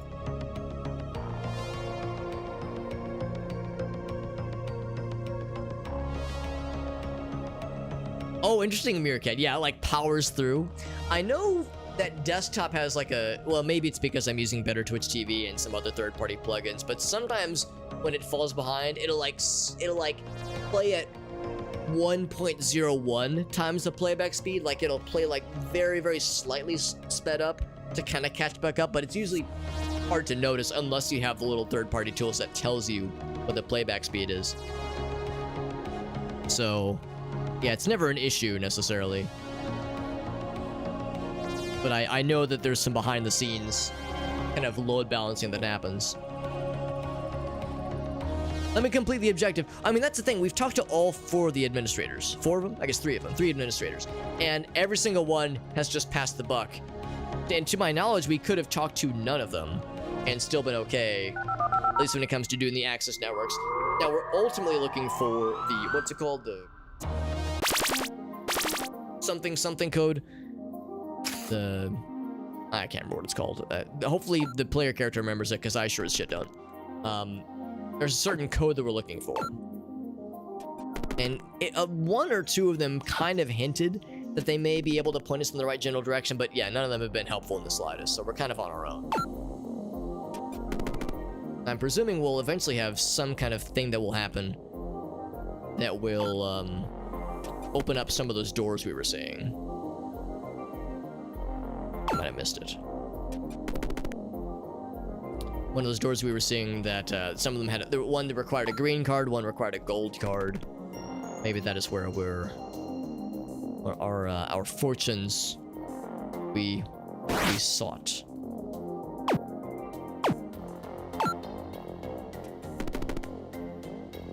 Huh. Maybe I'm wrong. So we have another, I thought there was another room. Just kind of poke around then. Maybe there's like an area beyond one of these rooms that is something that I just forgot about. 69 years old. Good for her. Good for her. That's nice. That's nice, Meerkat. I hope you guys get to do something fun to celebrate. But yes, when I hope to turn 69 at some point, and when I hope to do so, when I do, I very much intend to spend the entirety of that year just sitting around and being like, hit, yeah. And that's it.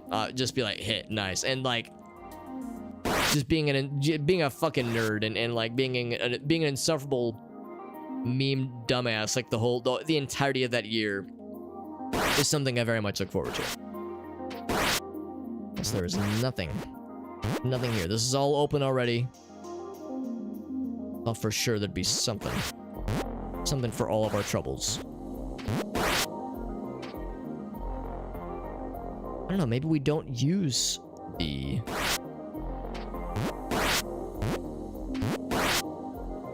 drill here. Maybe we have to go back to a previous area. Use the drill elsewhere. Maybe there's something else this way, maybe. It's a safe spot already. I could have sworn there was another area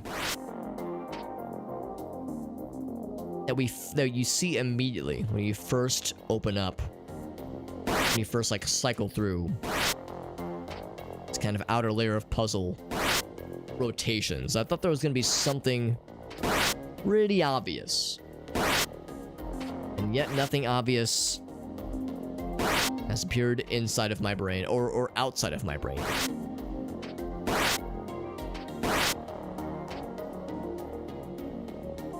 Yeah, so I think, let's go back. Must be something else that I missed. Maybe it was the very last room. One we solved most recently. Maybe that's got something for us. So we can just use the map to get back to where we once belonged. And of course we have all the map areas available to us. Kind of weird doing this without being able to see all the stuffs. There we go. Kind of curious how this looks.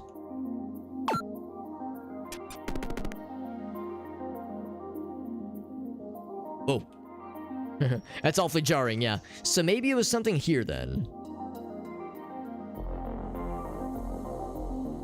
This was the last one we solved.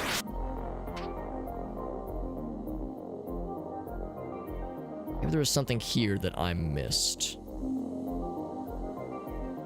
I thought it was when you first kind of entered that area that it was something super obvious.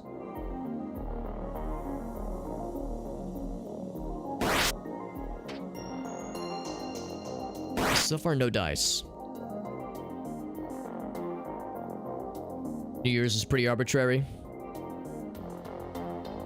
We just kind of choose that as the time to indicate it's the cyclicalness. I mean, you're not wrong. Yeah, I mean, it could be any time, you know, any time of the year. Could have just been chosen kind of randomly. I mean, I guess you could say that really about the 12-month kind of calendar cycle we're in. I mean, originally it was 10 months, but I guess it was the Romans, I guess, that determined like, nah, we kind of want to add a couple more months so we could, you know, name after some of our known emperors, or to extol their virtuousness, and not because they have huge egos. You know, we just threw this in for good measure, as a treat, as a joke, as a what if. Oh man, I really feel like I'm missing something, but this is gonna be back to the first area, right? Or actually, well, maybe there's something here then. Because originally this is what we used to leave.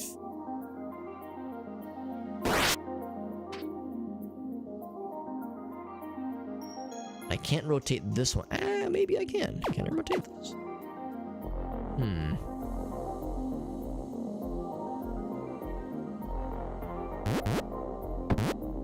But yeah, that's the thing, because the end of December does not exactly mark the end of winter, obviously, so... And in fact, I guess it would actually make more sense of it if that was the timing for the end of the year, but that is no such case. Man. I feel like I've cycled through this a number of times and I've got nothing else to show for it.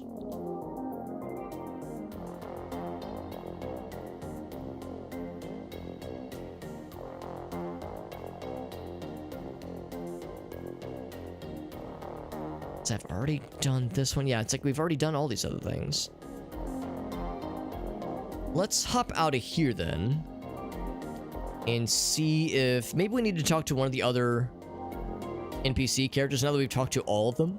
Maybe there's something else that'll become clear after we kind of go back and talk to an earlier NPC, one of the other administrators. Maybe there's something else that will become more obvious.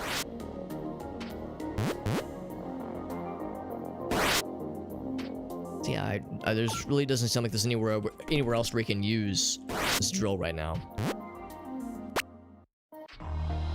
Yeah, we got nothing to show for this right now. Back to the main hub area. We of course have no keys, or we've gained no new keys at least. That does open, which is cool.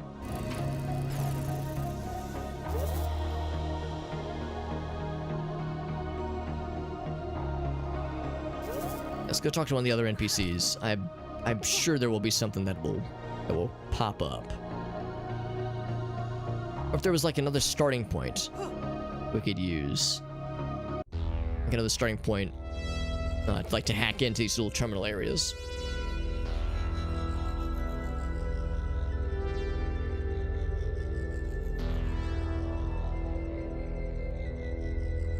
New Year's was October because it's the end of the harvest. That makes perfect sense. It's kind of more sensible, honestly, than just kind of randomly at the end of December. I just figured the end of December was like just a bummer because, you know, the other winter holidays are done and it's cold and shitty.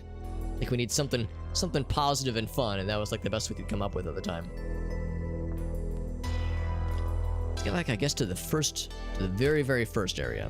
Because the first guy was like, hey man, I'll help you as you can scratch my back if you scratch you. I'll scratch my back. I'll scratch your back if you scratch mine. There we go. We got there. Maybe if we talk to the very first guy, maybe it'll be more clear. We've talked to all the homies, and nobody wants to help. And I walk up to him, and that's odd. Is that literally what we're saying, or is that a bug? I almost wonder if that's a bug. Because this is episode 2, that is Balthazar. Although I like to think of us saying TXT_E2_, just saying this out loud. We're trying to... Yeah, excuse me? I don't know, maybe that's literally what we said. Hard to say. Rain's a little accident, okay. I can take care of her for you. There you go. 3 control consoles. Oh, I think I've already done that, haven't I? Except now we have to use the green key for it. Okay, so we've already tweaked the antimatter councils. Not because we had to for this quest, but because I assumed we needed to just to, you know, maneuver through that area. We also have to use the green key cards to, I guess, do some other trickeries. So antimatter was the green one, I'm pretty sure. Yes, I think. Yeah, it was the one we just came from, actually.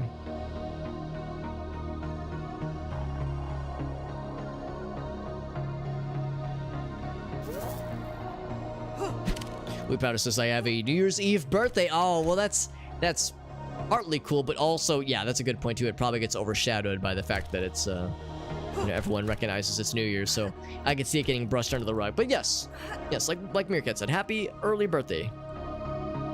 In about a month and some change.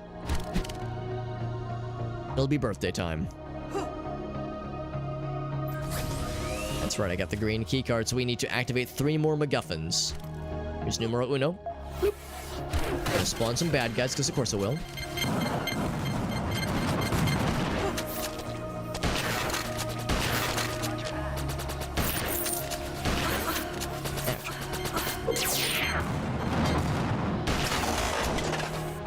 I know I already made a number of references to the fact this area reminds me of Star Wars. At least the video games Star Wars, but this is reminding me more of I guess maybe both original Star Wars and Empire Strikes Back. Just kind of space station-y vibes just in general. Which, no complaints here. I'm down. Smash. That was a painful explodey. Can I reach? I got one of them. There we go.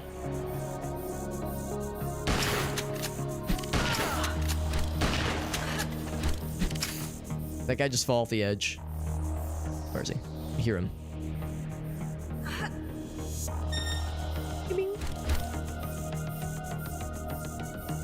Maybe I have to jump up to the other floor.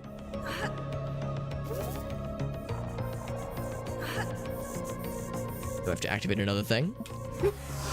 That's exactly what I have to do. And it filled it up with water, apparently.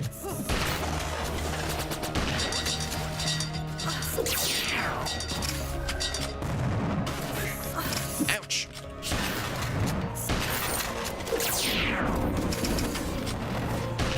Use those grenades every so often, just because that's why we have them. Oh god. Oh, there we go. He just falls in the water. I mean, I'm not complaining, but that was a little silly.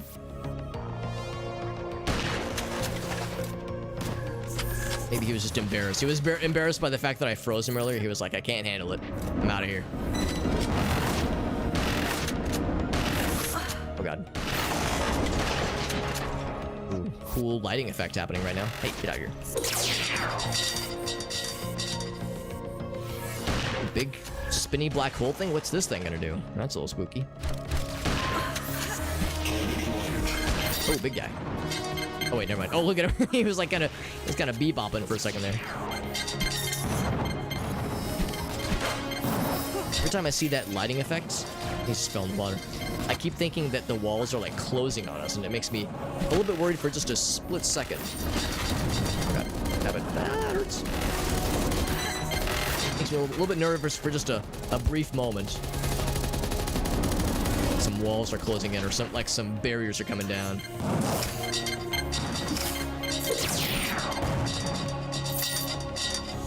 Lots of bad guys are just kind of falling into the water, I'm noticing, and it auto kills them. No complaints here. Makes my job way easier.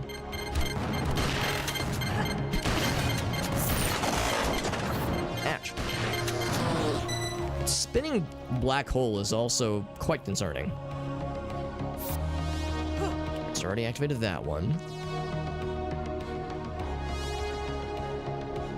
It's not like there were 3 MacGuffins. I'm not sure if there's another layer here we have to activate, or...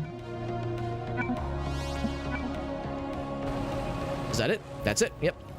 We Gucci. So this is the accident. Hold on. Was there anything else? I'm still a little bit perturbed. I like get to whatever's over here. Not quite. a closer look at this spinning orb of pain, but maybe it's for the best that I don't. Okay. Well, we saw some other thing opened up. 2000. Yes, he is that old. He really is. Can you taunt them like? Oh my god, that'd be so cool. Purge the heretics as we flaunt our bolt gun and our chainsaw. So I guess this means we now go back through this way. All these accessible with the green card? No, they are not. I'm guessing we go back to where the lady is and watch this whole sequence go down. Except it is locked. Yeah, well, maybe we're good. We Gucci?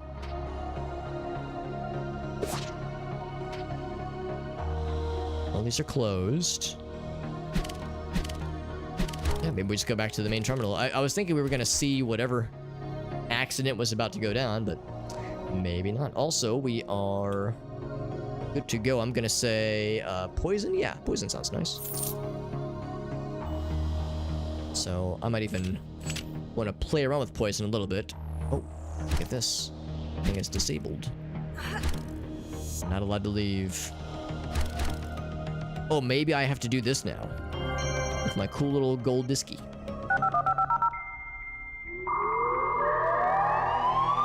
I would not be opposed if there was some kind of crossover with this game and Bolt Gun. That game is so freaking fun.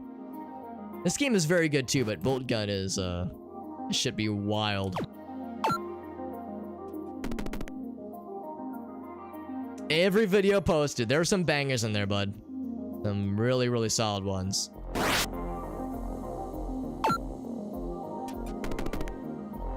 Looking for any new applications for this cool drill that we've got, but it seems like this was the last one. So I don't think that's the answer. Gotta be something else around here. We also still have the green key cards. That tells me there's probably something else we're supposed to use, because this is disabled. We can't really exit without it. I mean, we can almost kind of make that jump on our own, but I think we'd come up short.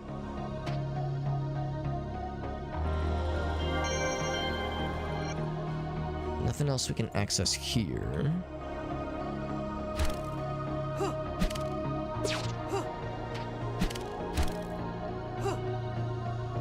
Save and just kind of try poking around with a few other stations. Or even better, if there's other areas behind here that usually would require the green card to get through. This one's just off. Some of them are deleted too. Yeah, that's the thing too. Some of them would have unfortunately lost their paper trail. Green card, more like P card. Green P card, not key card. Yes, key card. Ooh, this looks impressive and a little bit ominous. This is probably what we're looking for. Man, I think I'm inclined to agree with what Beyond Sunset Dev said earlier. This probably is their greatest work so far as like the overall level design and whatnot. Episode 1 was very cool and it was very well put together, but this is like very impressive. It's a very it's ominous, yes, but it's also I don't know. It's got a heart. Aw, that's so romantic. It's ominous, but also has a very cool sense of scale about it. So I'm down for it for sure. Okay, so this does not open. Okay, that's fine. Let's check out what's down her. Looking for any kind of panels to activate. Just if you fall down there, you're just kind of screwed. This is it. Oh yeah.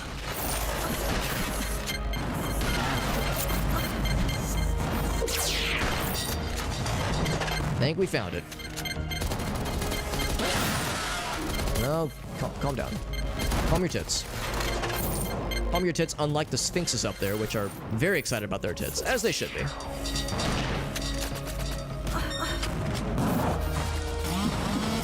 So I poisoned a robot. The robot is very sad about it. I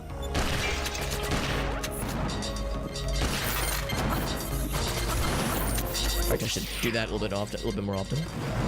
I don't know how much damage it actually does.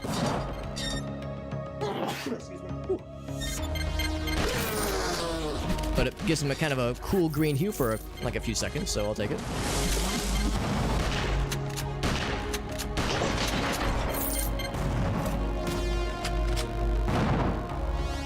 It looks slightly perturbed. I see, I'm trying to use my cool new poison ability.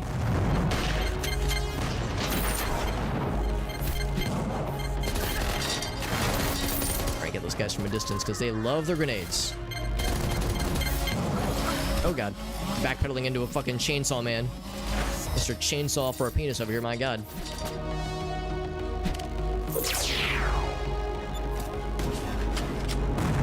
I was hoping it would kill both of them. Oh, down he goes. Alright, that makes my job way easier. No complaints here. Wanna follow him? Thought about it. Melt his health bar. Are we done? We Gucci? Maybe.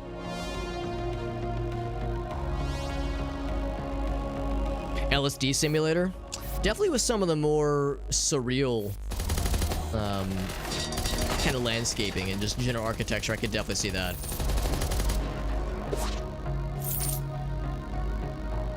Like the sci-fi vibes are, you know, pretty obvious. LSD simulator is a little bit more just kind of, well, surreal and ambient and just kind of out there. But there's definitely some surrealness with just kind of the overall vibes of this one.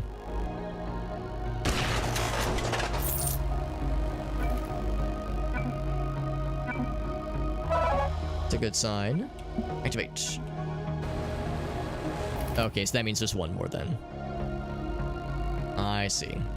One more green card area that will be all set for this little event we're orchestrating.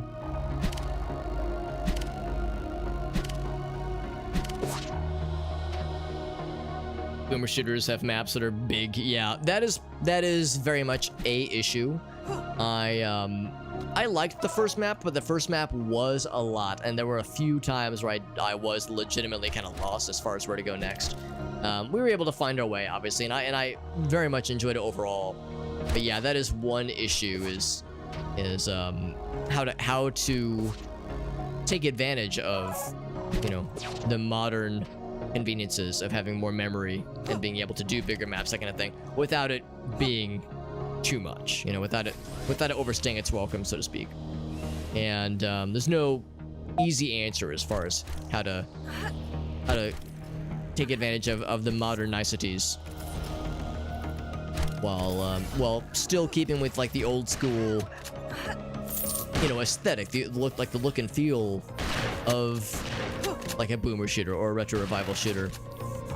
Because, you know, of course, the actual boomer shooters, you know, Doom and Quake, were doomy and quakey partly because of technical limitations. You know, there was no jumping in Doom.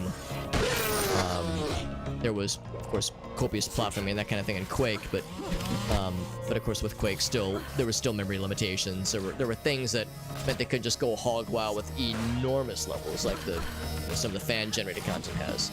So like, yeah, you had like a simpler kind of aesthetic, you know, the levels sometimes kind of blurred together after a while, but that was okay because the levels were generally not super huge, because there was no opportunity to make them super huge. But yeah, suddenly you throw in something like, oh, I don't have the thing charged up.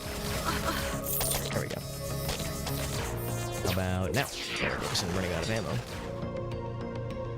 Yeah, now in a game like this, you know, using this as an example at least, if we did have like a gigantic, crazy, huge level, we'd have to get really creative with making sure the rooms don't just all look the same, because If you take like a Doom level or a Quake level and just make it huge, then it's going to be that much easier to get turned around. Even in Doom 1 and Doom 2, when I played through those games for the first time, there were a couple times where I did find myself getting a little bit lost sometimes. You pick up the key. Okay, where do I put this key? Or I pressed a switch, I heard a door open. Well, where was that door? That if the door is from 12 rooms ago and from another part of level, I'm done. It's a shame. It's from a part of the level that was, half an hour ago, and especially like I just demonstrated, if I haven't autosaved in a while, then yeah, you could put yourself through some pretty unpleasant headaches. So that's a tricky balance, I think. And yeah, I would say that the first episode of this game maybe got a little bit close to pushing it, with pushing its limits. But this level, I'm not really having that problem. I have a very clear sense of where to go next. And I've not had the only time I've been a little bit unsure is when I've been trying to mess with trying to figure out where to go next with the VR areas, because just earlier I was like, well, we got another card or another disc rather, but do we need to use this disc? Or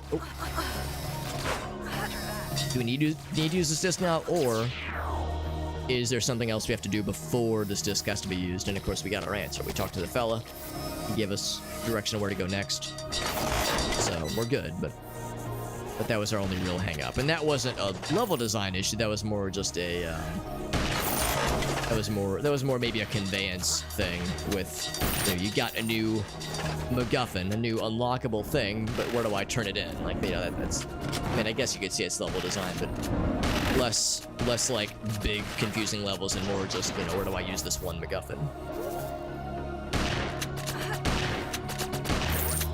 And down he goes. Oh god, oh Jesus. These things are, man, they attack real fast when they get into melee range. They waste no time. They can just spam grenades till the cows come home, can't they? My goodness, I'm almost kind of jealous. I'm not even sure how much this poison really hurts. I mean, maybe they're immune to poison because they're robots. Very well could be it. Maybe it's only for human organic creatures.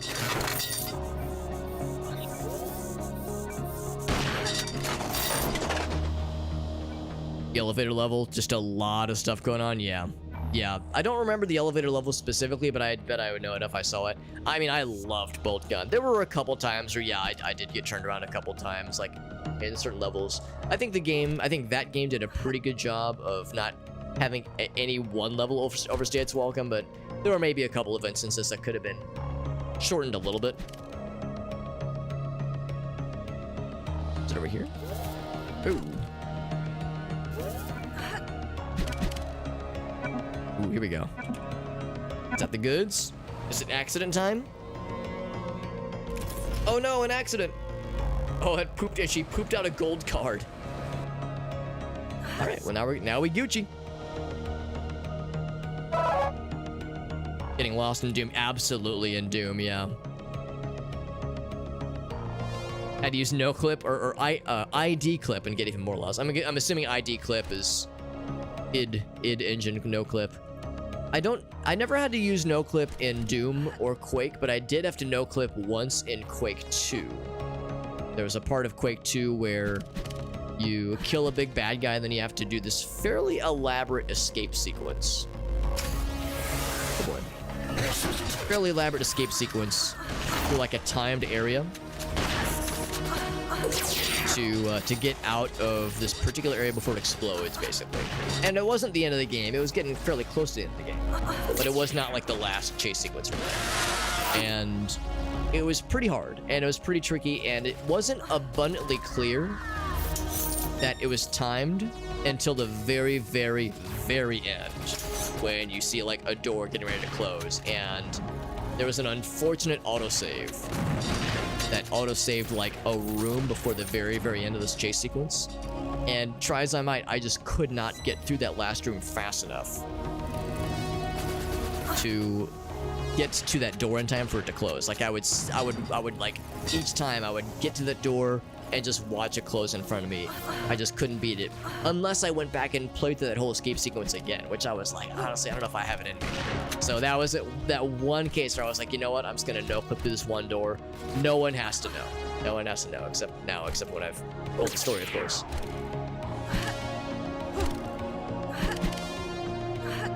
No judgment, you know, when it comes to having to use a little bit of a helper. A little bit of a helper command in a case like that. We just roll with it. It was id. SP. Huh, I've never heard about that one before.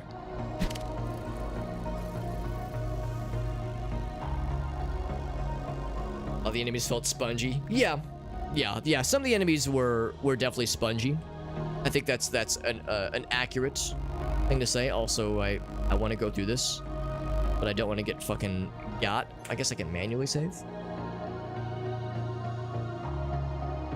Enter. Yes. Game saved. All right, now what happens? Death? Oh, it doesn't let me go in. Oh, okay, that's probably for the best. I just wanted to see what it would take me to. I couldn't resist the black hole hussy. The Blahussy. It's inviting orifice. Couldn't help myself. Smashing pumpkins into small piles of putrid debris. Debris, that is. That is delightful. I had no idea, but that's extremely cool. There we go. This thing's back enabled. Welcome back, Jesse. I was hoping to beat this level tonight, although it is nearly 2 a.m. and I got work in the morning, so I can't go too much more ham, too much more later. Let's see what this last gold card thingy has for us. I'm also gonna go back to Balthazar and see what he has to say about our little incident that we just orchestrated. Yeah, thinking more about what Meerkat was saying about with Bolt Gun. I would say that, yeah, some of the enemies were quite spongy. Of course, you get pretty powerful weapons to dispense. You know, the Chaos Knights and that kind of thing. But even then, yeah, some of them were pretty spicy. But of course, that was just kind of factored in. I think, at least, it factored pretty well into the game's overall difficulty and kind of the gameplay loop of getting the ammo and using your resources to kind of cleave through bad guys. Personally, it was never really too much of an issue for me, at least. But I mean, yeah, there was some. There was a number of sequences where I remember thinking, like, this is tough. You're having to really carve through some shit. But at the same time, it also gave you that kind of feeling of, like, heaviness with the weapons you were wielding and the enemies you were fighting. It was, it never felt out of place necessarily. But yeah, it was, I mean, there were some really tough parts in that game, much as I love that game. Take care of Melchior as well. Take care of that. Programming wing. Recoolant reservoirs. Melchior may have to deal with a coolant leak. Tragic accident, but it's part of the risks of the job. So we have also a gold card, and I'm not sure where we use the gold card. Yeah, look at that. He also gave us like a little yellow pixel. So we have a number of little trinkets to our name, which I'll be able to use to access the various extra parts. This cool little area. Yeah, where can I get Doom? Or longer name for the next project. Interesting, okay. The Chaos Knights weren't too bad. It was some of the ads. I'm not sure what that would be referring to, admittedly. Because yeah, there was like the, gosh, I feel like it hasn't been that long since I played the game, obviously, but I'm trying to think about some of the like more bulky enemies. Oh, these guys are here already. Why is they're spawning in the zone? I guess that's where we're going, actually.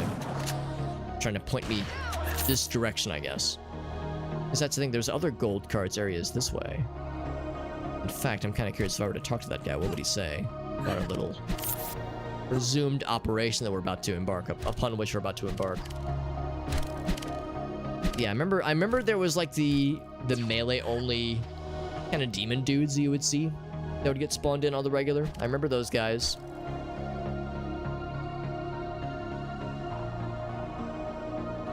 bad feeling about this, he says.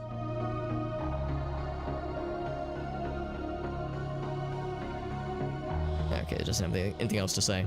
He says he has a bad feeling about something. Yeah, so to be clear, yeah, it says it's locked, but of course we have the ability to unlock it with the gold card. It seems like there's two general directions they want us to follow. There's the one this way. The fact that enemies spawn here makes me think this is probably what we should do first.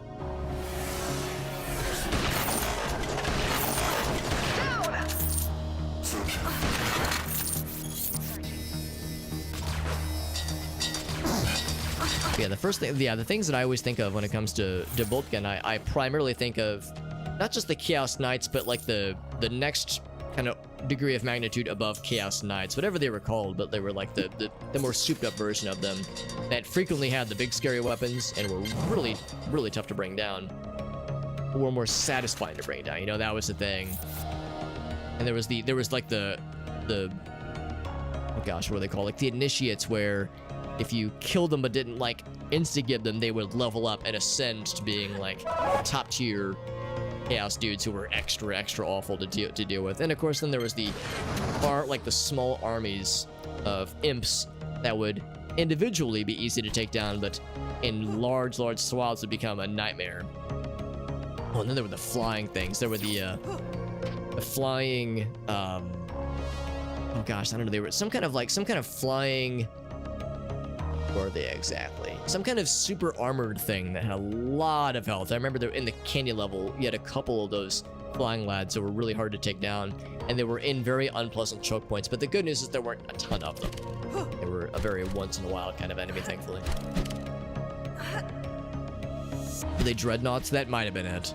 That might have been what I was trying to think of earlier. Can I just be in the water? Ooh, water hurts. Oh, water hurts. Okay, there's probably... Oh, I'm dead. Oh, shit. Okay. Well, darn, here I was thinking that... be something simple. So maybe I was supposed to do something else on those other areas first. Probably like shoot something, maybe? That doesn't seem right. If there was a panel...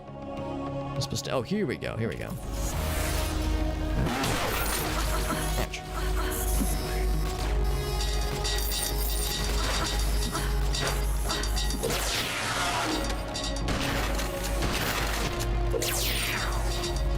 Oh, look at that, the little purple lasers come up, little purple barriers come up, so it's like, okay, can't get through here then. To fight through it then. It's the only way through it.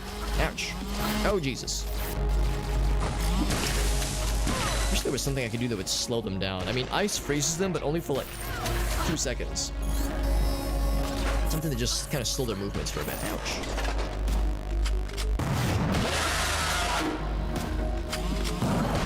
I gotta keep backpedaling into all the... Oh, Jesus. Oh, I'm getting fucked. I'm getting fucking double teamed. Oh, I'm dead. How's about this? It is 2 a.m. We know what we need to do now. We know what we need to do. Let's go ahead and wrap it up here for the night, I think. End the game. Yeah, we'll go and wrap it up for now. Yeah, I was kind of hoping we'd be able to beat this game tonight, but that's okay. We did a lot of good stuff. We had a lot of fun redemptions and had some you know, some good conversation topics, some heart-to-heart stuff, some stuff that's, you know, maybe kind of hard to talk about when it's a little bit fresh, you know. Pets getting sick and you know, and being put down and all that jazz. You know, animal pet friends getting old, that kind of thing. It's there was a lot to talk about earlier, but like I said, it's at least helpful for me. I don't want to bring the mood down, obviously, but it's important. It's important, and at the same time, by that same token, it's also nice getting back into the video games, getting back to the streams. So it's all good. Like I kept saying previously, and I keep saying it now, is that we're all gonna be all right. We gonna be okay. Oh, the Z-Inch, yeah. It was, I think you're probably right, Meerkat. That's probably the more tanky boys that I was trying to think of earlier. Yeah. Yes, exactly. We covered all the bases. We covered all the bases, much like how certain things get covered in other trails off nondescript. There we go. Yes, nondescript trailing off. We just don't worry about it. We don't worry about it one bit. But thank you again for hanging out, friends. It's good. It's good to get back into the streams, back into the swing of things. I was hoping I could have my browser window up while I'm looking for a raid target, and also have the background music, but we can't have our music cake and eat it too. That's okay. I am looking for a raid target. There's a decent chance I'll be back tomorrow. I might need to spend a little bit extra time after work doing more worky stuff. Work's gonna get pretty busy, honestly. The time in between Thanksgiving and Christmas, I knew from the get-go this is gonna be a tough one. So I'm working on a couple of pretty spicy projects. And I have a lot of work, not so much like a large quantity of work, but complex coding stuff I'm having to work on, and I'm not looking forward to having to kind of bear down and power through a bunch of it. Hopefully tomorrow. So if tomorrow goes well, then yeah, I'll be able to stream as well and keep to a regular schedule. But we'll see. But as always, I'll post in the regular old Discord server when there's schedule updates, that kind of thing. So yeah, work stuff. Yeah, I'm not. Believe you me, I could not be less excited about it. If you're unenthused by the idea of more worky stuff, I am right there with you, homie. I am right there with you. But the socials link has all the stuff, and it looks like at least Streamlabs was able to at least, or not. I guess. Well, yeah, it's a Streamlabs chatbot. It was able to issue forth the command correctly, which is.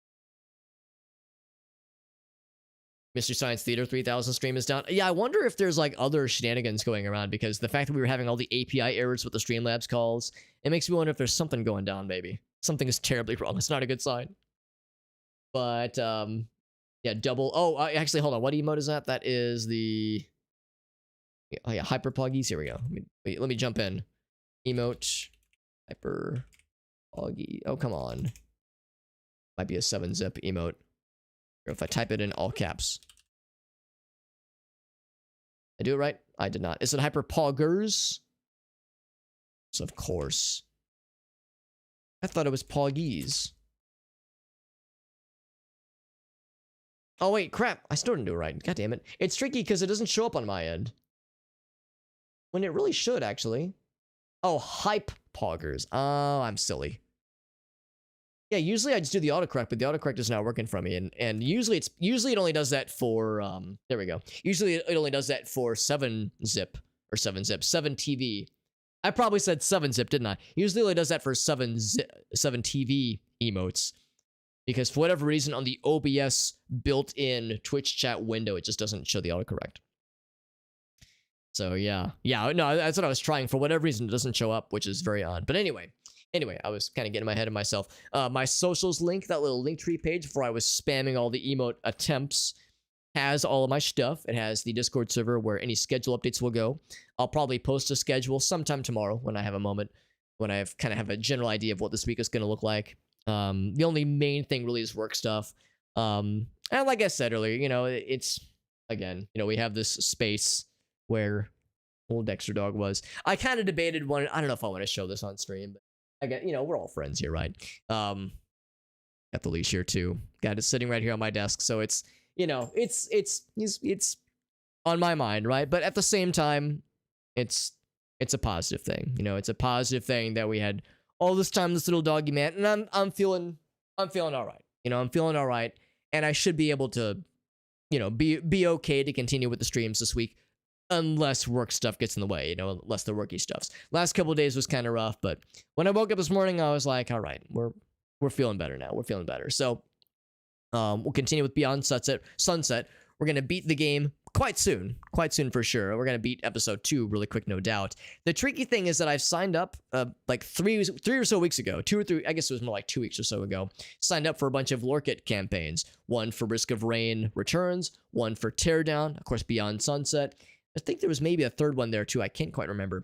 But then, of course, this whole ordeal has taken place as well, which did kind of delay some things. And it's not a huge issue, but I am I'm not like, I didn't like sign any contracts in blood, but it would look not good on me if I weren't to stream at least some of those games by their due date. And the due dates are pretty generous. I think the soonest one is December 10th. I think Risk of Rain Returns has to be done December 10th. I think Teardown is December 13th, and I think another one is December 16th, but I can't remember what the third one was. So anyway, so we might have to jump around a little bit as we get into December, like more into mid-December. Usually I like to kind of stick to one game, beat it, jump to the next one, beat it, but we might bounce around a little bit, but we'll kind of play it by ear. For the time being, we'll focus on Beyond Sunset just because I feel like we're past the halfway point of the game, so it'd be nice to kind of power through it. But it's a very good game. It's a very good game, and it's really cool the developer has popped in a couple times, like one of the lead developers. Like he had said, it's not just one person, it's a few folks. But it's nice. It's nice to kind of have that, that they're seeking out smaller little content creators that are doing this kind of stuff and playing their games, and probably lurking in and just seeing how does a new person play our game, because hopefully it's valuable feedback for them, play test and that kind of thing. So I tell myself that it's a helpful exchange. I get a free key and they also get extra exposure and extra play testing. So I'd like to think everybody wins. And we'll see about this weekend. Maybe Sunday. Maybe Sunday we could do some more XCOM 2 with the homies, or maybe some more Zelda Randomizer with Jet and Gratz. I know Jet's been out of town visiting family, but I think he gets back probably in a day or two. So I'll hit up the homies and see what everyone's schedules look like. And like I said, my weekly schedule channel in the Discord server will have all the stuff visible when the time comes. As far as raid targets go, we got a few options, but I'm thinking we're going to hit up our friend Jorf, who is doing some retro games. The title says Gamer, and the category is Retro. I don't know what game he's playing, and I'm looking at this screen, and it's not a thing that jogs my brain, but it's clearly a retro game. It actually looks like a Game Boy game. We were talking earlier about some other friends we have. Of course, Shake generously hit us with the raid, which was super, super kind. Also, shoutouts to, it was Glanzern. That's right, Glanzern, a fellow Daredropper. I'm pretty sure Daredevil as well, rated us earlier. So we have a number of variety homies, but Jorf is a hardcore variety man. This man cannot be confined to a single genre or archetype. This man goes all over the place, and honestly, we're all better off for it. Jorf is a really cool dude. Plays a wide variety of games and guys. I don't know, more games. Doesn't play a lot of guys. Plays a lot of great games, and has a very he's one of those dudes where, of course, he doesn't have a webcam, so that already, it's not a bad thing, obviously, but like, it makes it a little bit harder to read somebody sometimes. Like, you can't see their face, you can't see their facial expressions, make them a little bit hard to read. And he has a very dry delivery sometimes. It's almost like, you sometimes wonder, like, with that dry of a delivery, with that kind of a more reserved approach to content creation, I think it's hard to make it work, but he does it well. He does it well, and I think his like Chad, his audience responds very well to it. So it kind of makes it work for him, which is really nice. Yeah, an OnlyFans reveal. Whoa, hey, that Only Hobbits page. You don't want to rush perfection, all right? It's ready when it's ready. As Gabe Newell once said, these things, they take time. Yeah, the 7-zip emotes, they appear when you pay for WinRAR. I think we've determined that's the only proper way to get into heaven. All this debate over what's the true religion. No. The only way to get into the afterlife, the good afterlife at least, is to pay for WinRAR, which means we're all fucked. So I'll see all you fellow degens and heretics in hell with all of us. Anyway, Jorf is our raid target. I will see you guys there. Thanks again to Shake the Box, who raids us so freaking much. Shake is such a cool dude. I really can't say enough nice things about him. And really also appreciate Glanzer for raiding us earlier. Also super kind. And yeah, we're going to play some more games. This week. I'm looking forward to getting back, like I said, kind of in the swing of things. It's a bummer. It's a bummer when life hits you. When life hits you hard, unexpectedly, but or even if you kind of saw it coming, sometimes that's just how things go. But we bounce back. What did we say earlier? The Joe Dirt quote: "You got to keep on keeping on, brother."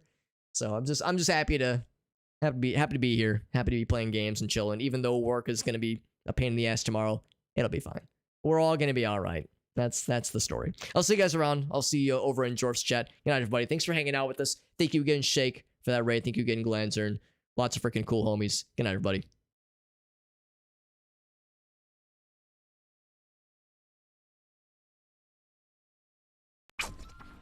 Ranch is my favorite thing in the entire world, so why wouldn't I use it as my primary nutrition while I'm running? Screw using race gels and over-processed performance foods.